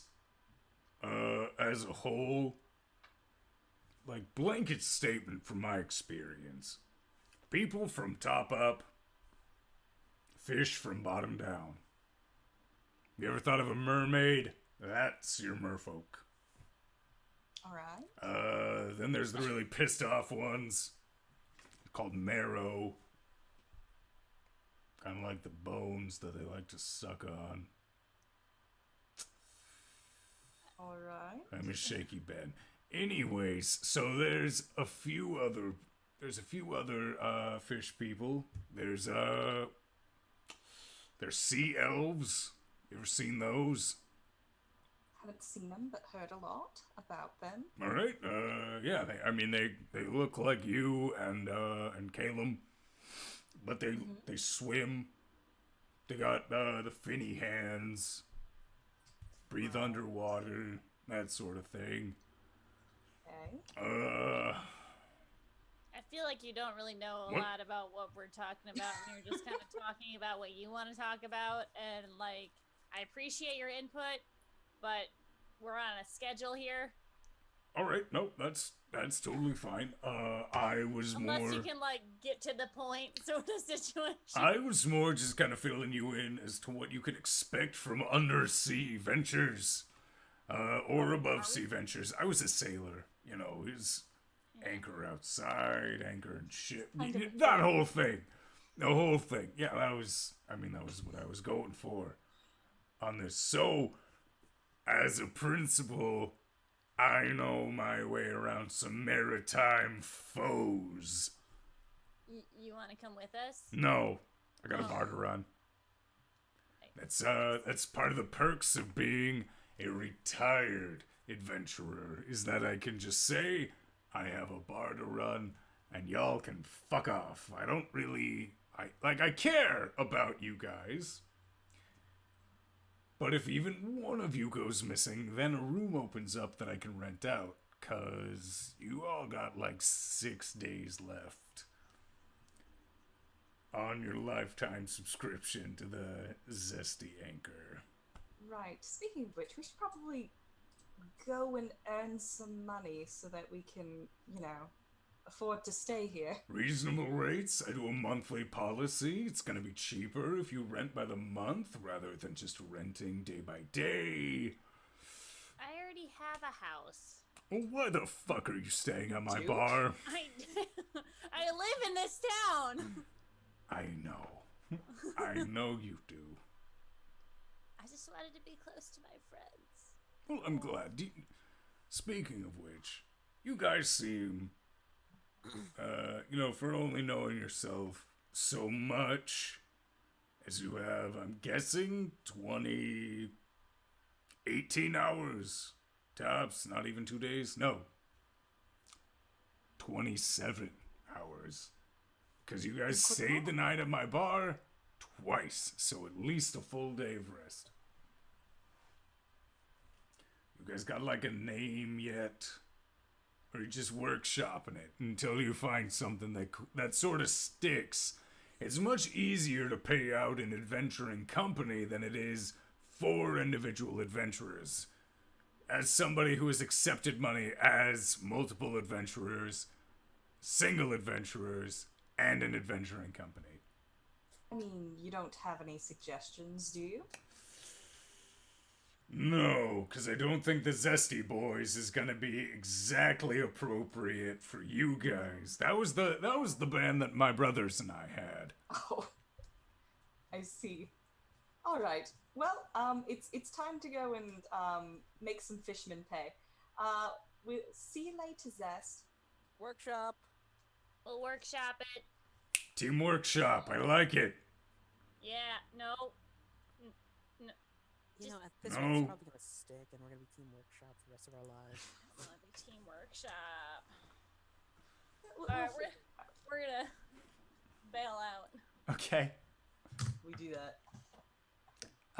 So who has the contract currently? I do. Gwen.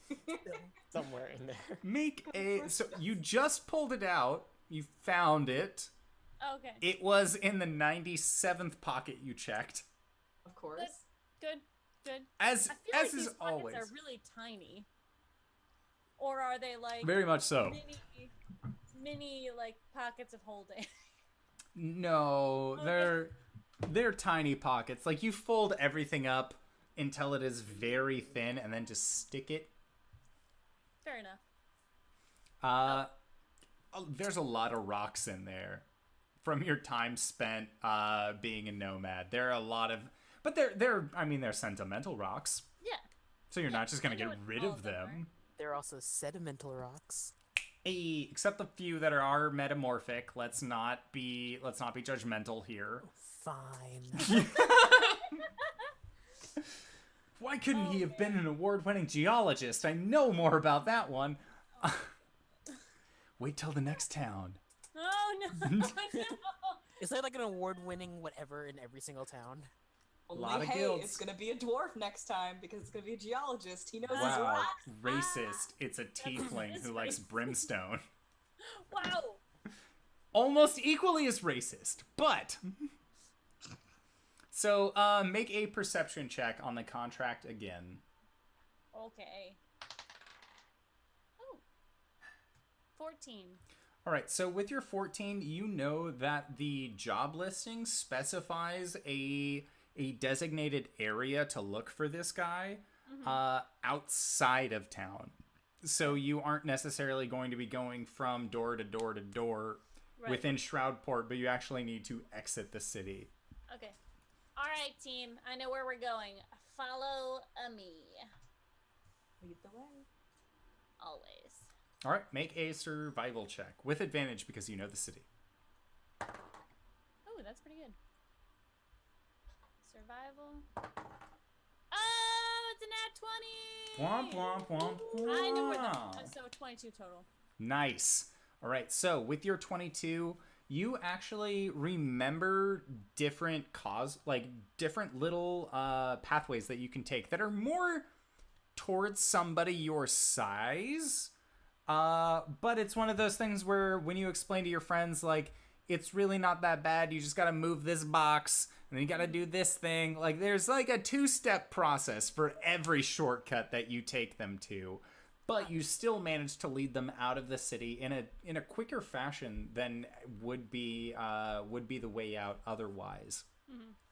And it takes roughly 3 hours to get out of the city, where after about 3 hours you would have been at like Makoth's place. So you just kind of straight shot your way all the way up to the top of the cliffside that Shroudport has been built into. And walking through the main gates, you can see that there are just the standard slew of guards. They don't really seem to be trying one way or the other to harass anybody. But you see like a few people like bringing goods into town that when the guards tell them what the tariff is, they roll their eyes and like get kind of upset with the guards. And the guards are like, I am legitimately just following policy. I'm not like, this isn't a specific to you thing. I swear to the gods, I will charge the next person the same equal amount of tariffs. And you still see people coming through being like, I want to speak to your manager. Like, it's very much like they're just being unreasonable customer service associates, even though their official title is guard. Yeah. And so when you guys walk by, they sort of look at you and just, Do I know that either of them? roll a history check. So bad at history. That was a 2. I rolled a 2. I probably Okay. had a -1. You know at least one of the guards, and that guard was neither of these two. You're more used to the guards towards the docks area that have come to like pull you off a mashed face of somebody who was talking shit. But these guards that high up, like, these guys probably work in half the time in the Overlook District and the other half of the time in the actual guard structure as a whole. So they just sort of wave you on, and one of them in kind of a beaten and berating voice just, be sure to tell your friends and come on back, you hear? You just like, Oh. like, I do not get paid enough to say the things that I say, but at least I have a house. And like, that's kind of like the overall feeling that you're getting from this guy as you guys exit the Shroudport. And when you do, you pass by the city walls. Gwen, you haven't really spent, like, after you arrived, you didn't really spend a whole lot of time on the outside of Shroudport itself, mainly because there wasn't really a reason to. The majority of resources that you would be able to get, and the kind of like clothing or place that you needed to stay, or really anything, was found within the town itself. So there wasn't ever a reason to leave. But upon getting to this point, you realize your calves and your thighs feel so much better not walking on consistently uneven ground. You've basically been on nonstop leg day for a year. Oh.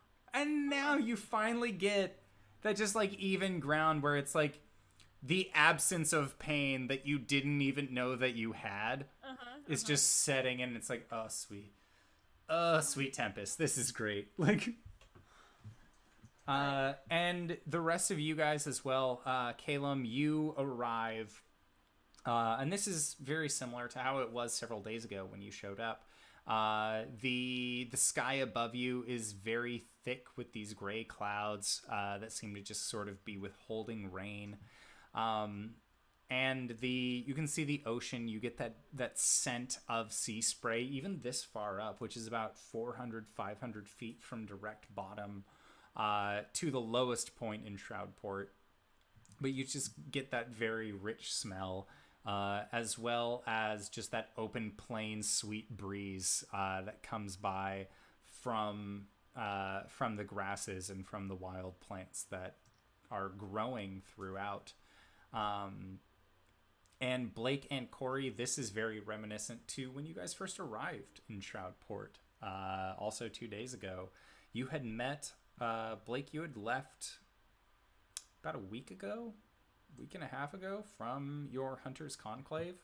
And on that time, that is when you met your newfound friend Cori, who has seemed to attach herself very vehemently towards you, and is making sure to not kind of lose that sense of companionship with you. In more of that, they're alone in this plane, and from your understanding, they're alone in this plane. And until you met other Dragonborn, you kind of also thought that you were alone in this as well. But it's now the four of you standing at the top of Shroudport looking back, and you can see this very large steeped city just kind of in your rear view as you set out into the lower plains of the continent. And Gwen, based on the direction that you were given from your map, you know that the small fishing village that this contract was given from is to the right, and will be there about a half mile, quarter mile, or 3/4 mile away from town. And you can kind of see that there is just this small little hovel from where you guys are, as it seems that this is a high point on the land itself that kind of slopes down towards just this nestled little fishing village. All right, this way, duders. I kind of like run my hands through the grass. I'm assuming it's kind of tall. Yeah, so I can do that. It's about waist high on you. So for everybody else, it's around shin, upper calf high, depending on how tall you are. I know with Blake, it's closer to knee. Like, it's not. You're a very tall person. Mm-hmm. So yeah, that is what you have found yourself on, is just these very tall, and they're wiry plants that almost feel sticky when you touch them, but you're assuming that's part of the ocean environment that sort of gives them that that tactness. Kind of miss this, guys. I think I've been in one place too long. I don't know if I can relate to that. Well, I definitely can. Let's do this, bitches. And I... That our team name? Bitches. With a bitches. Z, so you know it's at least cool. Sounds about right. Alrighty. I will lead them to the fishing village. Okay, and when it doesn't take very long, it takes maybe like 20 minutes to get outside of this town to this small little group of fishing shacks that Gwen has called a village. But I mean, Blake, through your travels, you've seen, like, even from being in a stationary hunters group, you have seen larger villages. This is very much just like a collection of huts of people who didn't want to live within the city walls. Like, tighten my hood just a little bit. Okay. And your horns are still just like kind of poking out. Yeah. It might rip just a little bit more.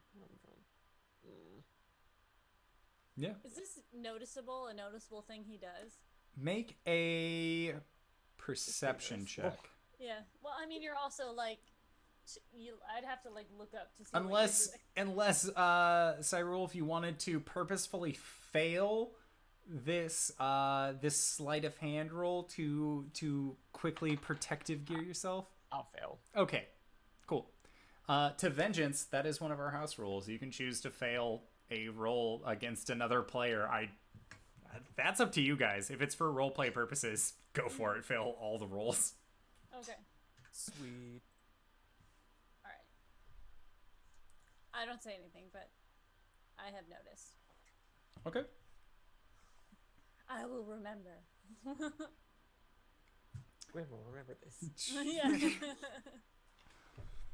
And Caelum, you notice this as well, and Cori, you notice that this is similar behavior to how Blake has responded going up to various people along the road, as well as his general demeanor when you guys entered Shroudport as a city. Cori will just kind of like put a hand on him and smile up at him. Just, the same way that she always has, like, ever since they first met, and, like, wasn't terrified of the gigantic, lizard Grim Reaper. And just kind of encourages him as best as she can. And then I guess we're gonna try and find the guy who put out this order. What do we just, like, wander around and ask people about it? There's only 4 houses. It's not gonna be that Oh. hard. There's 4. They're not really even houses. They're just sort of long halls that have sort of been like designated off per family. Right. Yeah. All right. Well, I guess we'll just start at one end of the street and head down. Okay. Coriander will definitely like head, like face for everything. Just like literally for every house, introduce herself and the rest of the party, and then finally get to what they're there about, and it's the fishman job. Okay. Make an investigation check. All right. Gwen will wander. Just meander about. Yeah. I don't like 7. talking to people that much. Flat 7. Okay, so 7. Gwen, I am going to have you be I'm going to have you be helping Cori through your meandering, just sort of like, not necessarily giving the formal, like, knock, knock, knock. Hello, yes, my name is Coriander. We're here for a specific mission, but more of like the cop on the street kind of thing, where you're just like, hey, notice anything weird with fucking fish people lately? Like, I'm here to kill fish people. Where are they? very much giving the beat cop response to the goings on. So, Cori, you can roll investigation with advantage unless you would like to have Gwen roll solitary with theirs and you still fail. I'll go ahead and fail. Gwen knows her way around here. Okay, Coriander's just taking way too long. I rolled a 10. All right, so with a 10, you guys search around for, I mean, it's not that large of a village, but you still somehow spent close to an hour of time just talking to different fish people because you're like, hey, I'm having problems with fishmen. And one response is like, aren't we all? And like gives like a very deep sigh where you're just like, okay, And where? continue the story. And they're just kind of being generally both unhelpful or overtly helpful, where they're saying like, yes, fish problems. My older brother, well, he was a sailor, and he said that he experienced fish problems while going out and doing this. And my father, well, he was also on a boat, and he always told a great story about fish people. Do you want me to tell it to you? And it's like, no, that's okay. No. And you're doing your Everybody's best. shaking their head, but Coriander's like, yes, please go on. And that's kind of where your 7 plays in, is that you more got distracted by somebody's fish story, where they were saying basically that there are fish people in the ocean that seem to have this weird power where they can call sharks to them. And you're not really sure if that's like, all right, is this the fish people that we're going for? Or is this like, I was dehydrated in the middle of the ocean 5 years ago and I thought that a little fish person could summon sharks to them. You're not really sure where that has landed you. Gwen, with your 10, you start hearing these same stories, and it's very much a like you put your hand and just go like, bop, bop, bop. I don't care. I just don't care. I'm here for a job. And you through your means, as you are not getting hung up on different people's stories about fishmen, end up finding a human man with his son, who appears to be a half-elf. And they are actually pulling their boat in for the morning. And they actually cough up to it that yes, they are the ones that put in the request for help. And the dad like crosses his arms, and you can tell that he's kind of a portly fellow. He's a little bit shorter. He has an unkempt 5 o'clock shadow going on, whereas the boy, who is a half elf, has fairer features, and you can tell that like a little bit of stubble is growing out. But not a whole lot as compared to this father figure. Cool. Ugh, thank gods. All right, we're here to take care of business. So point us in the direction of the fish people, and we shall murderate them. Or if they don't talk to us, I guess. I wasn't really clear on the plan. Well, I mean, the plan is to go and take whatever weapons you can. Yeah. And drive them into the fish people's skull. Because fuck them, they've ruined my boats too many times. Uh-huh. Not having it. Not having it. Not anymore after this last one. No. No. What was the pay on this? You remember that the pay was 75 gold upon acceptance, and then 75 gold upon completion. This guy's rolling. All right. Which, make an insight check. Yeah. Seems odd for a very small fish town. It does indeed. Insight would be 3. Man, fishing must be going great right now. Lucrative, man. Lucrative. All right, cool. So, I just. Are we like, this isn't like a genocide type thing. This is just scare them away from one spot. Yeah. And the half elf tries to speak up, and the dad just sort of like pats his back, and he's just like, "That's right, boy. Yeah, no, they they've been attacking us. Mm-hmm. They've been raiding our ships, taking all of the fish that we've been properly and legally taken care of." Like the way he accentuated that. Mm-hmm. Yeah, And, can I incite that? You would be able to, but you are currently in the middle of another person being like, Oh, bye. so that's why Don't you mind can't me. fish using other fish's bait. It just doesn't work. And like, Sharks, You man. go on. I'm Guys. enraptured. Can I insight check that? yes, you can. Okay. Let's see. 18. Yeah, so you get the assumption that maybe this guy isn't just a fisher, based on the way that he accentuated legally bringing in fish, as well as the fact that he is paying out a pretty hefty amount of gold for even just accepting his quest. Huh. Hey, Cori. What? Oh. Found the Pardon dude. me, just a No, moment. tuna's a little Oh, bit better no, than that's- sunfish, but like That's okay.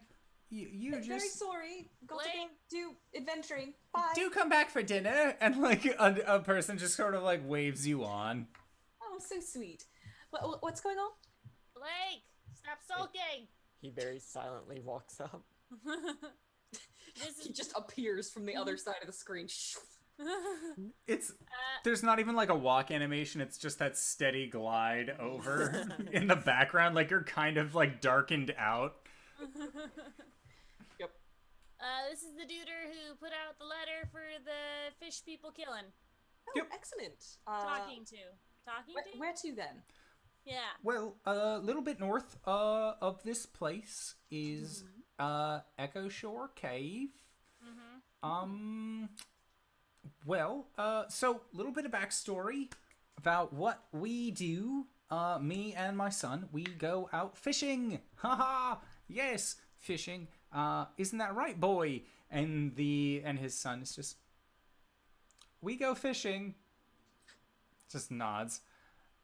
Exactly what the boy said. So we go fishing, and as we were on our way back to the shore, some of these fucking fishmen decided that they were gonna come up looking mighty. What is the proper way of describing this? To one such as yourself and this one that doesn't make it sound sort of racist. And when he says this one, he points at Caelum and he just... So, the ones that look like you and your mum, and he points towards the son, and his son just like rolls his eyes a little bit. Well, they decided that they were going to come up from the sea and make all sorts of promises about giving me a fortune and making sure that I was all taken care of. Next thing I know, my ship capsizes and there's holes in the bottom, and I lose my shipment of fish. So I try again a couple times. Same thing. Same people come up from the bottom. And the boy just, maybe if you didn't always say yes to their request. That's enough, boy! Look, there's a difference when we're talking to a beautiful lady of the sea between talking with a beautiful lady of the land. That's just one of the things that you need to really understand with. He doesn't get it. It's fine. He's still pretty young. He's got the face scribbles, but he's still young. And the boy just quietly, like, just eyeing his dad, as much as you can tell. So, I decided, enough of this. I will pay you today. Take care of me fish problem. So what, you agreed to do something with them? No, I did not. And the boy just, I mean, you said that you would give them some coin. I said I would give them some coin on land. And they didn't come to land. They sank me boat. Are these like what percentage of fish are we talking here? About 5% fish. Oh. All things considered, they got the things on their hands, they got the things on their necks. They can swim. That's 5% fish enough for you. I don't know if 5% is quite enough to warrant calling them fish people, though. Hey, they're fish people. They live in the water. Oh, he's got a point. So, thank you, small one. Apparently, at least 3 of us, me, the boy, small one included, all have a proper understanding of the situation. No, I don't. That's not accurate. Understanding of the situation, and he does the like ba to you. Oh, I'm gonna smack the fuck out of his hand. Make an attack roll. All right. Okay.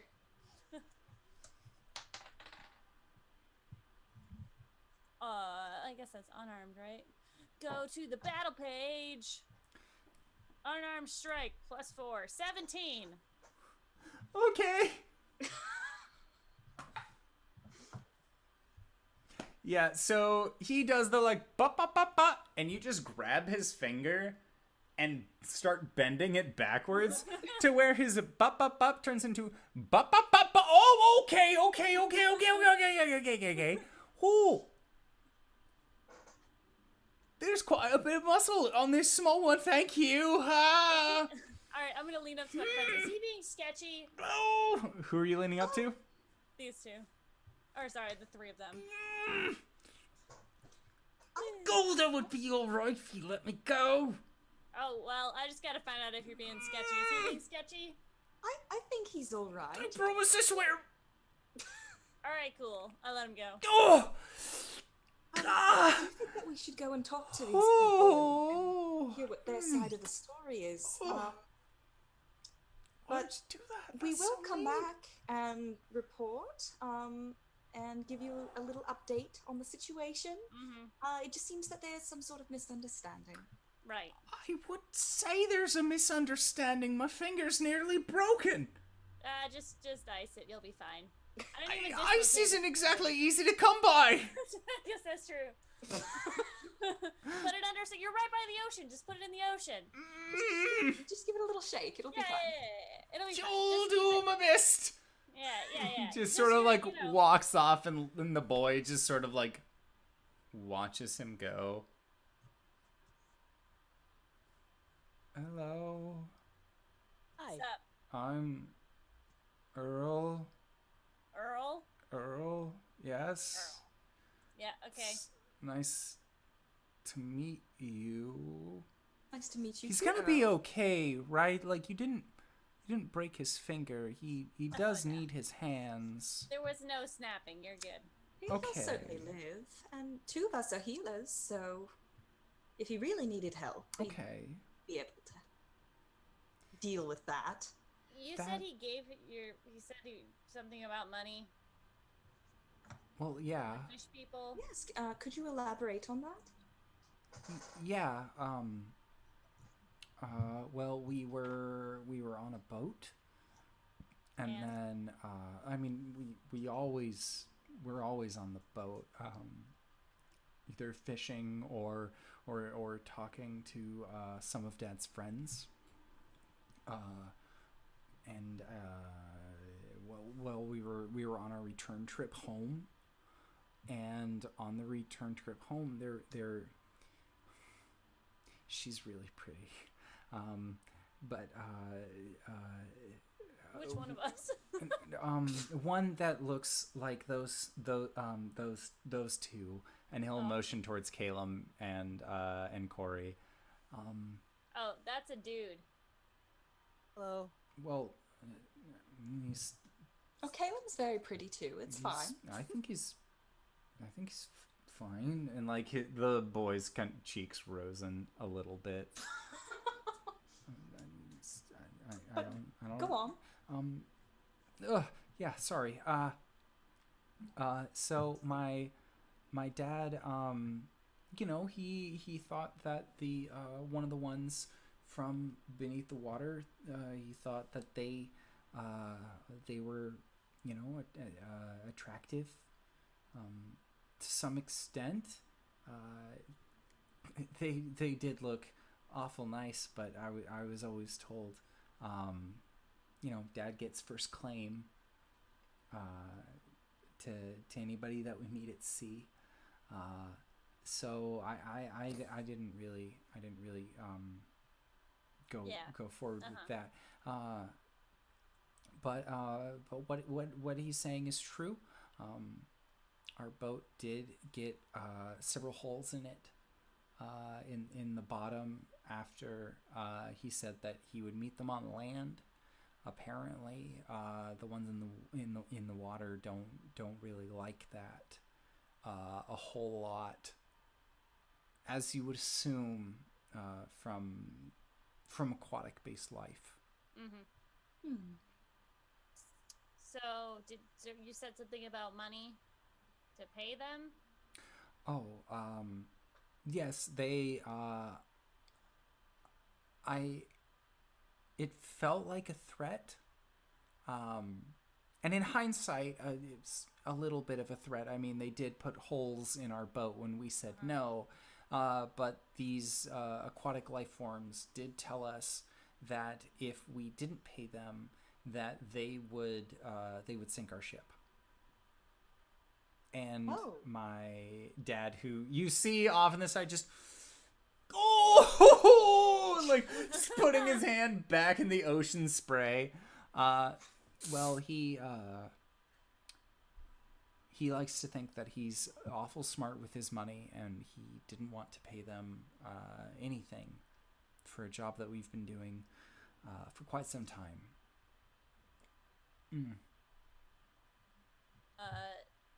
Fishing? Yes, fishing. We do fish. Lost ya. Yep. Quiet.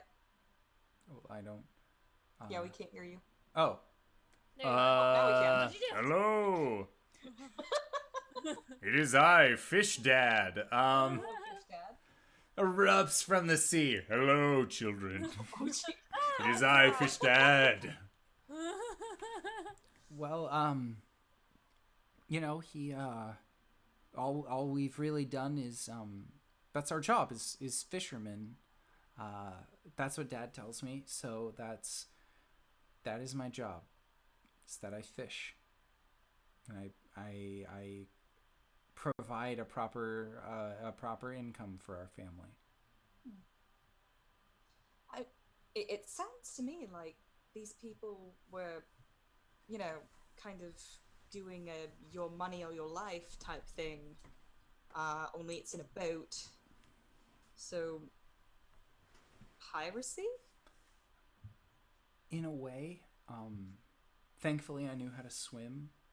The first time we went out,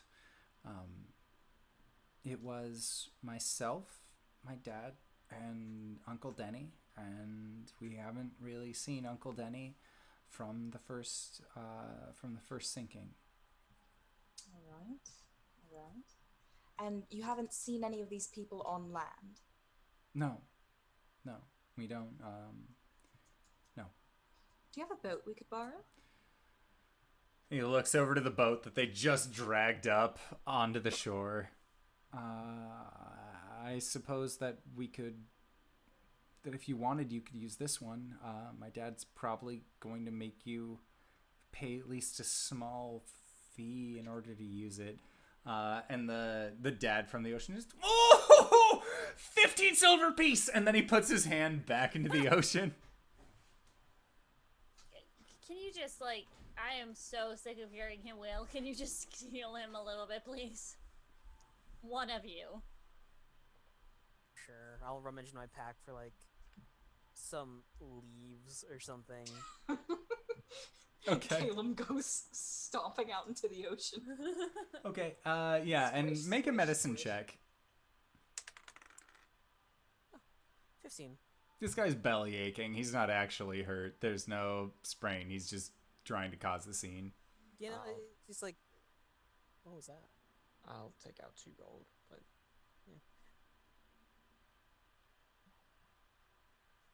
Yeah. So you pay the boy. You pay him his money. And he just kind of motions to the boat. It's yours for the day. Cool. Do you guys know how to sail? Nope. And she hops in.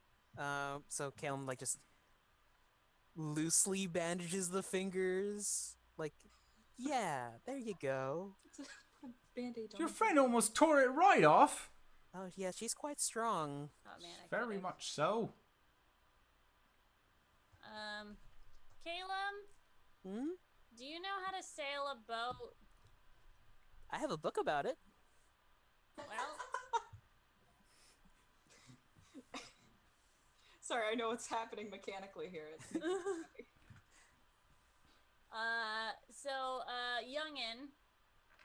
young half-elf duder, Yeah. if you have any concerns about us wrecking your boat, you could totally come with us. No. Chaperone. I'm Oh, going to take a nice to pass hear you on again. that. I'm going to make sure that I have food for the rest of the day. Oh. Probably the rest of the week. If I Right. make the Probably would portions be safer big for him enough. to stay here anyhow. Yeah, I'm going to assume that it's Oh, going to be. your mic isn't picking you up when you're farther away from the... I'm going to assume that it's probably better for me to be up closer towards the mic when I'm doing this sad boy voice.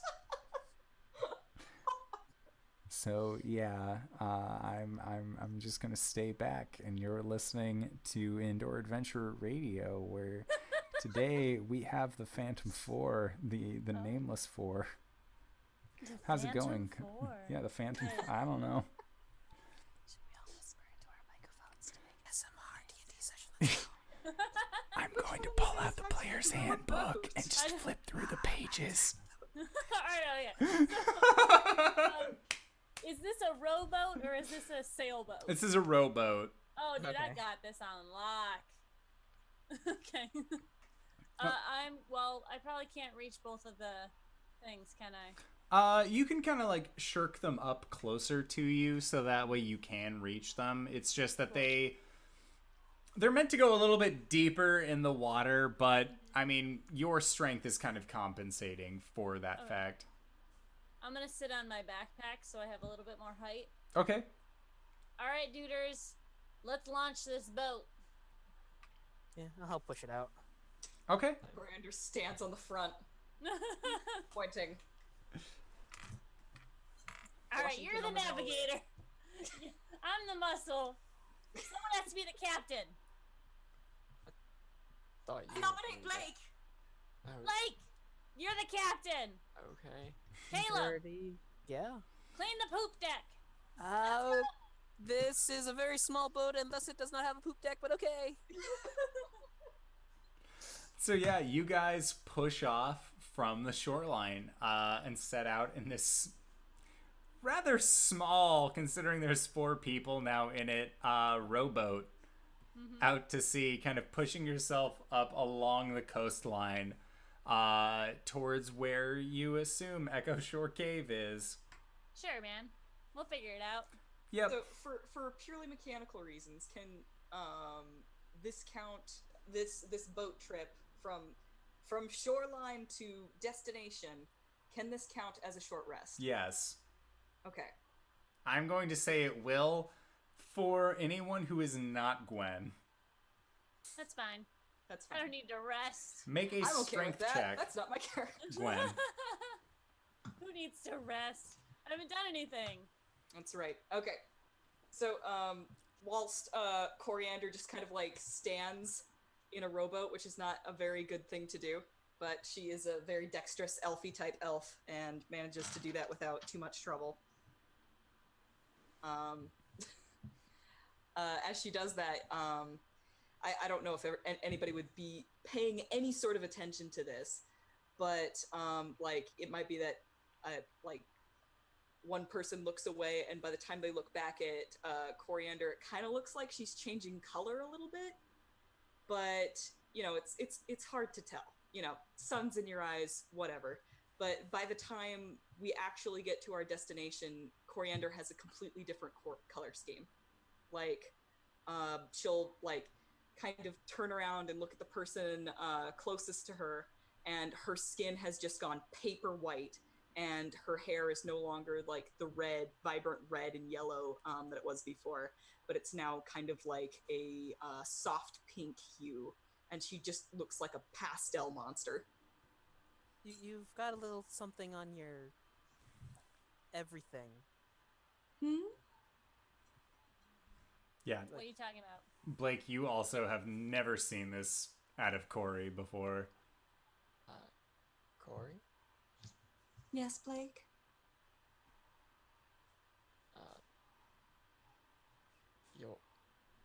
Are you feeling alright? I'm feeling great. Okay. And she'll just kind of like turn around and wistfully look at the sea. The wind blowing her hair. Yep. I'm just rowing. Yep, just kind of like head down, Yeah. just rowing wherever Yeah. Cori tells you to row. Mm-hmm. And you guys row for probably 45 minutes, close to an hour, until I would like for Cori to make a perception check, as well as anybody else who is looking out across the boat. Natural one. Woo! Can I assist that? Yes. Am I gonna get a point of exhaustion for this? No. Oh. So Caelum is currently like holding up a wineskin to like Gwen's mouth as she's like rowing. Thank you. You know this is where the real power lies. This is very much a just keep going. You yeah. got this. Breakfast of champions. Yes. All right. Does an assist give you advantage? Yes. All right. And this is perception? Yes. All right, that's 11. Okay. All right. So with your 11, you end up seeing just kind of off to the left-hand side. There is an opening in the like cliff sidewall that you guys have kind of been sailing up against. It's more of a beach style setting that then recedes up onto a standard landmass, as is typical with most beaches. But upon reaching a specific point, you see the land actually goes up a little bit, and you see the entryway to a cave leading into that kind of just like leads into part of that elevated landmass. All right. And you assume, based on the descriptions that you have been given, that this is Echo Shore Cave. Oh, Gwen. What? There it is. Let's go that way. Which way? The other way. No, left. No. I don't know how to freaking turn this thing. You know it's called starboard. That's actually right. Or is it wrong? They, I'm going to attempt to turn the boat. Okay. Make another strength check. Oh. A strength check, you say? Yes. To shreds, you say? 18. Okay, so with the 18, no problem. You managed to maneuver your raft to lead into the entrance of this cave. And as your boat continues on inward, you can see that on the right-hand side there is an outcropping of sand and rock that would allow for a somewhat land passage into this cave as well, even though it isn't necessarily the most lit of enclosures. And the waves themselves aren't by any means relentless or reckless. It's very much just a casual lull of these crashing waves that sort of help ease your boat into this cave. And as you approach inside, on the left-hand side, once you enter into the opening of this cave, you can see that there is a spot to actually park your boat up onto, as well as to get off onto a generalized land mass that seems to just sort of formed inside of this cave. And so you bring your boat up, you park off, and the four of you all exit out of this boat onto this land after making sure that the boat has been pulled up that it won't fade away. And we are left with Gwen, Caelum, Blake, and now a pastel pink Coriander, all standing in this otherwise darkened cave, and that is where we are going to leave it for this evening. Yay! So, thank you all to everybody who decided to stick around for this wonderful part 1 of Discovery, as players are not only learning more about themselves, but also more about the surrounding lands. So, of course, we have our wonderful players. Caelum, where can we find you? What do you do? Hey everybody, I am Justice. You can find me on the Twitters at RJustice282. The same thing here on Twitch, though I barely stream. On my Twitter, I talk about my life and some nerdy stuff, and sometimes I take spoiler pictures of My Hero Academia. So don't go on my Twitter if you don't want to be spoiled about how fucking savage Todoroki is. Todoroki's great. No, he's so savage, bro. He's so savage. The new chapter came out, and during break I was reading it, and I was like, fuck. We know Caelum's real inspiration now. He's half cold, half hot. All right, so next up, Blake, where can we find you? What do you do? Oh, hello. I am Cyberwolf1201. You can follow me on Twitter here at Cyberwolf1201, where I mostly just post about D&D, Critical Role, and whatever memes come to my mind that day. You can also find me here on Twitch, Cyberwolf1201, same spelling right here, where I play video games badly and talk about lore because that's pretty fun. Yeah. It's a good time. All right, so next up, Gwen, where can we find you? What do you do? I have a Twitter, and I have been known to tweet. Sometimes. Yes. It's there. Over this last week, you also put out a challenge for us to do monologue stuffs, which was super fun. I am not typically one for doing challenges, but I wasn't going to let my party do a challenge and then also just sit back and be like, I don't do that, and then walk off. Like, peer pressure worked, and I hope you're all happy. That's something I might want to do again, so... Well, keep your eyes peeled. Yes, so next up, Cori, where can we find you? What do you do? Hi. I'm Wings. You can find, sorry, I got the giggles now. You can find me at DanaeKeener.com. I do drawings and stuff. If you want a commission, you can go there. It'll link to my Tumblr, and I've got a commission page there, so you can see that there. And that's it. Good night. Awesome.